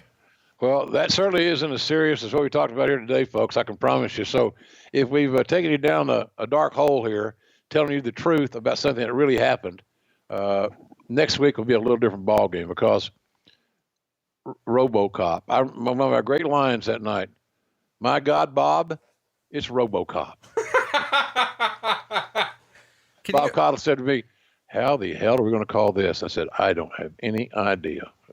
But that was a great classic deal. We'll talk about it next week in the detail, where the opportunity came up to promote RoboCop's movie. How are you going to do it? And they came up with him being in a goddamn match. Are you kidding me? And I do believe to this very day, it was a little bit of the Cage Joe Ole Anderson taking a sharp stick and sticking it right up the backside of WCW brass, because there was no way. I'll close with this. Apologize for my language and start here. You can't shine shit. And RoboCop was shit.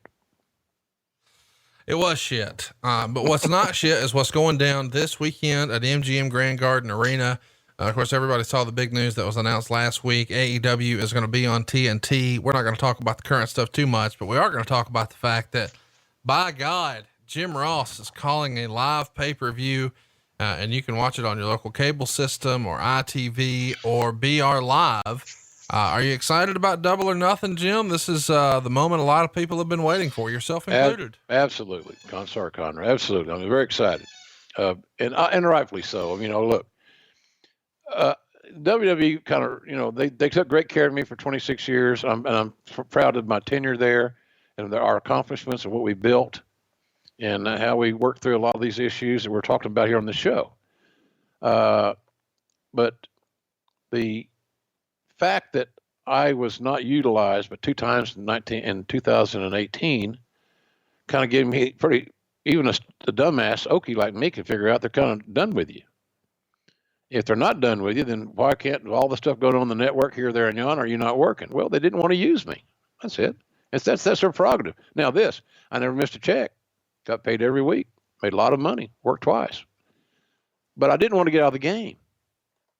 The old American Dream told me, and I'll be calling to match his 2 boys out of his loins on Saturday night, which should be an emotional son of a bitch, that when you turn your jersey in, you're out of the game. And I didn't want to get out of the game. So the guys at AEW, Tony Khan and company were very quick to negotiate and come up with what we needed and everybody needed to make everybody happy. I'm not going to let those guys down. I'm not going to let the fans down. I have put immense pressure on myself intentionally. I want to go in that son of a bitch uneasy. I want to go into it edgy, and I want us to give the fans what they've been wanting, apparently, and that's play-by-play and not bullshit. I hope I don't give you bullshit on Saturday night, and if I do, I'll have plenty of extra time to do more podcasts of Conrad because my ass should be gone if that happens. Well, you're going to be gone this weekend, because you're going to be all over Las Vegas. You're going to be, at StarCast. You're going to be at Double or Nothing. You can catch all the fun at StarCast on Fight or over on BR Live. So if you haven't already, make plans to join us in Las Vegas. It's going to be one heck of a weekend. I'm looking forward to it. I'm sure Jim is too. And there's only one place you can do it. And that's StarCast on Fight. So check it out, starcastonfight.com. And we'll be back next week right here to talk a little RoboCop. Who booked this shit? What? Hey, it's Conrad Thompson. Thanks for checking out the podcast here on YouTube. Be sure to hit the subscribe button and the notifications bell so you get a notice anytime we upload some new content. And go save yourself some money right now. If you're in a 30-year loan or you have credit card debt, it's not a matter of if I can save you money. It's a matter of how much. Find out right now for free at savewithconrad.com.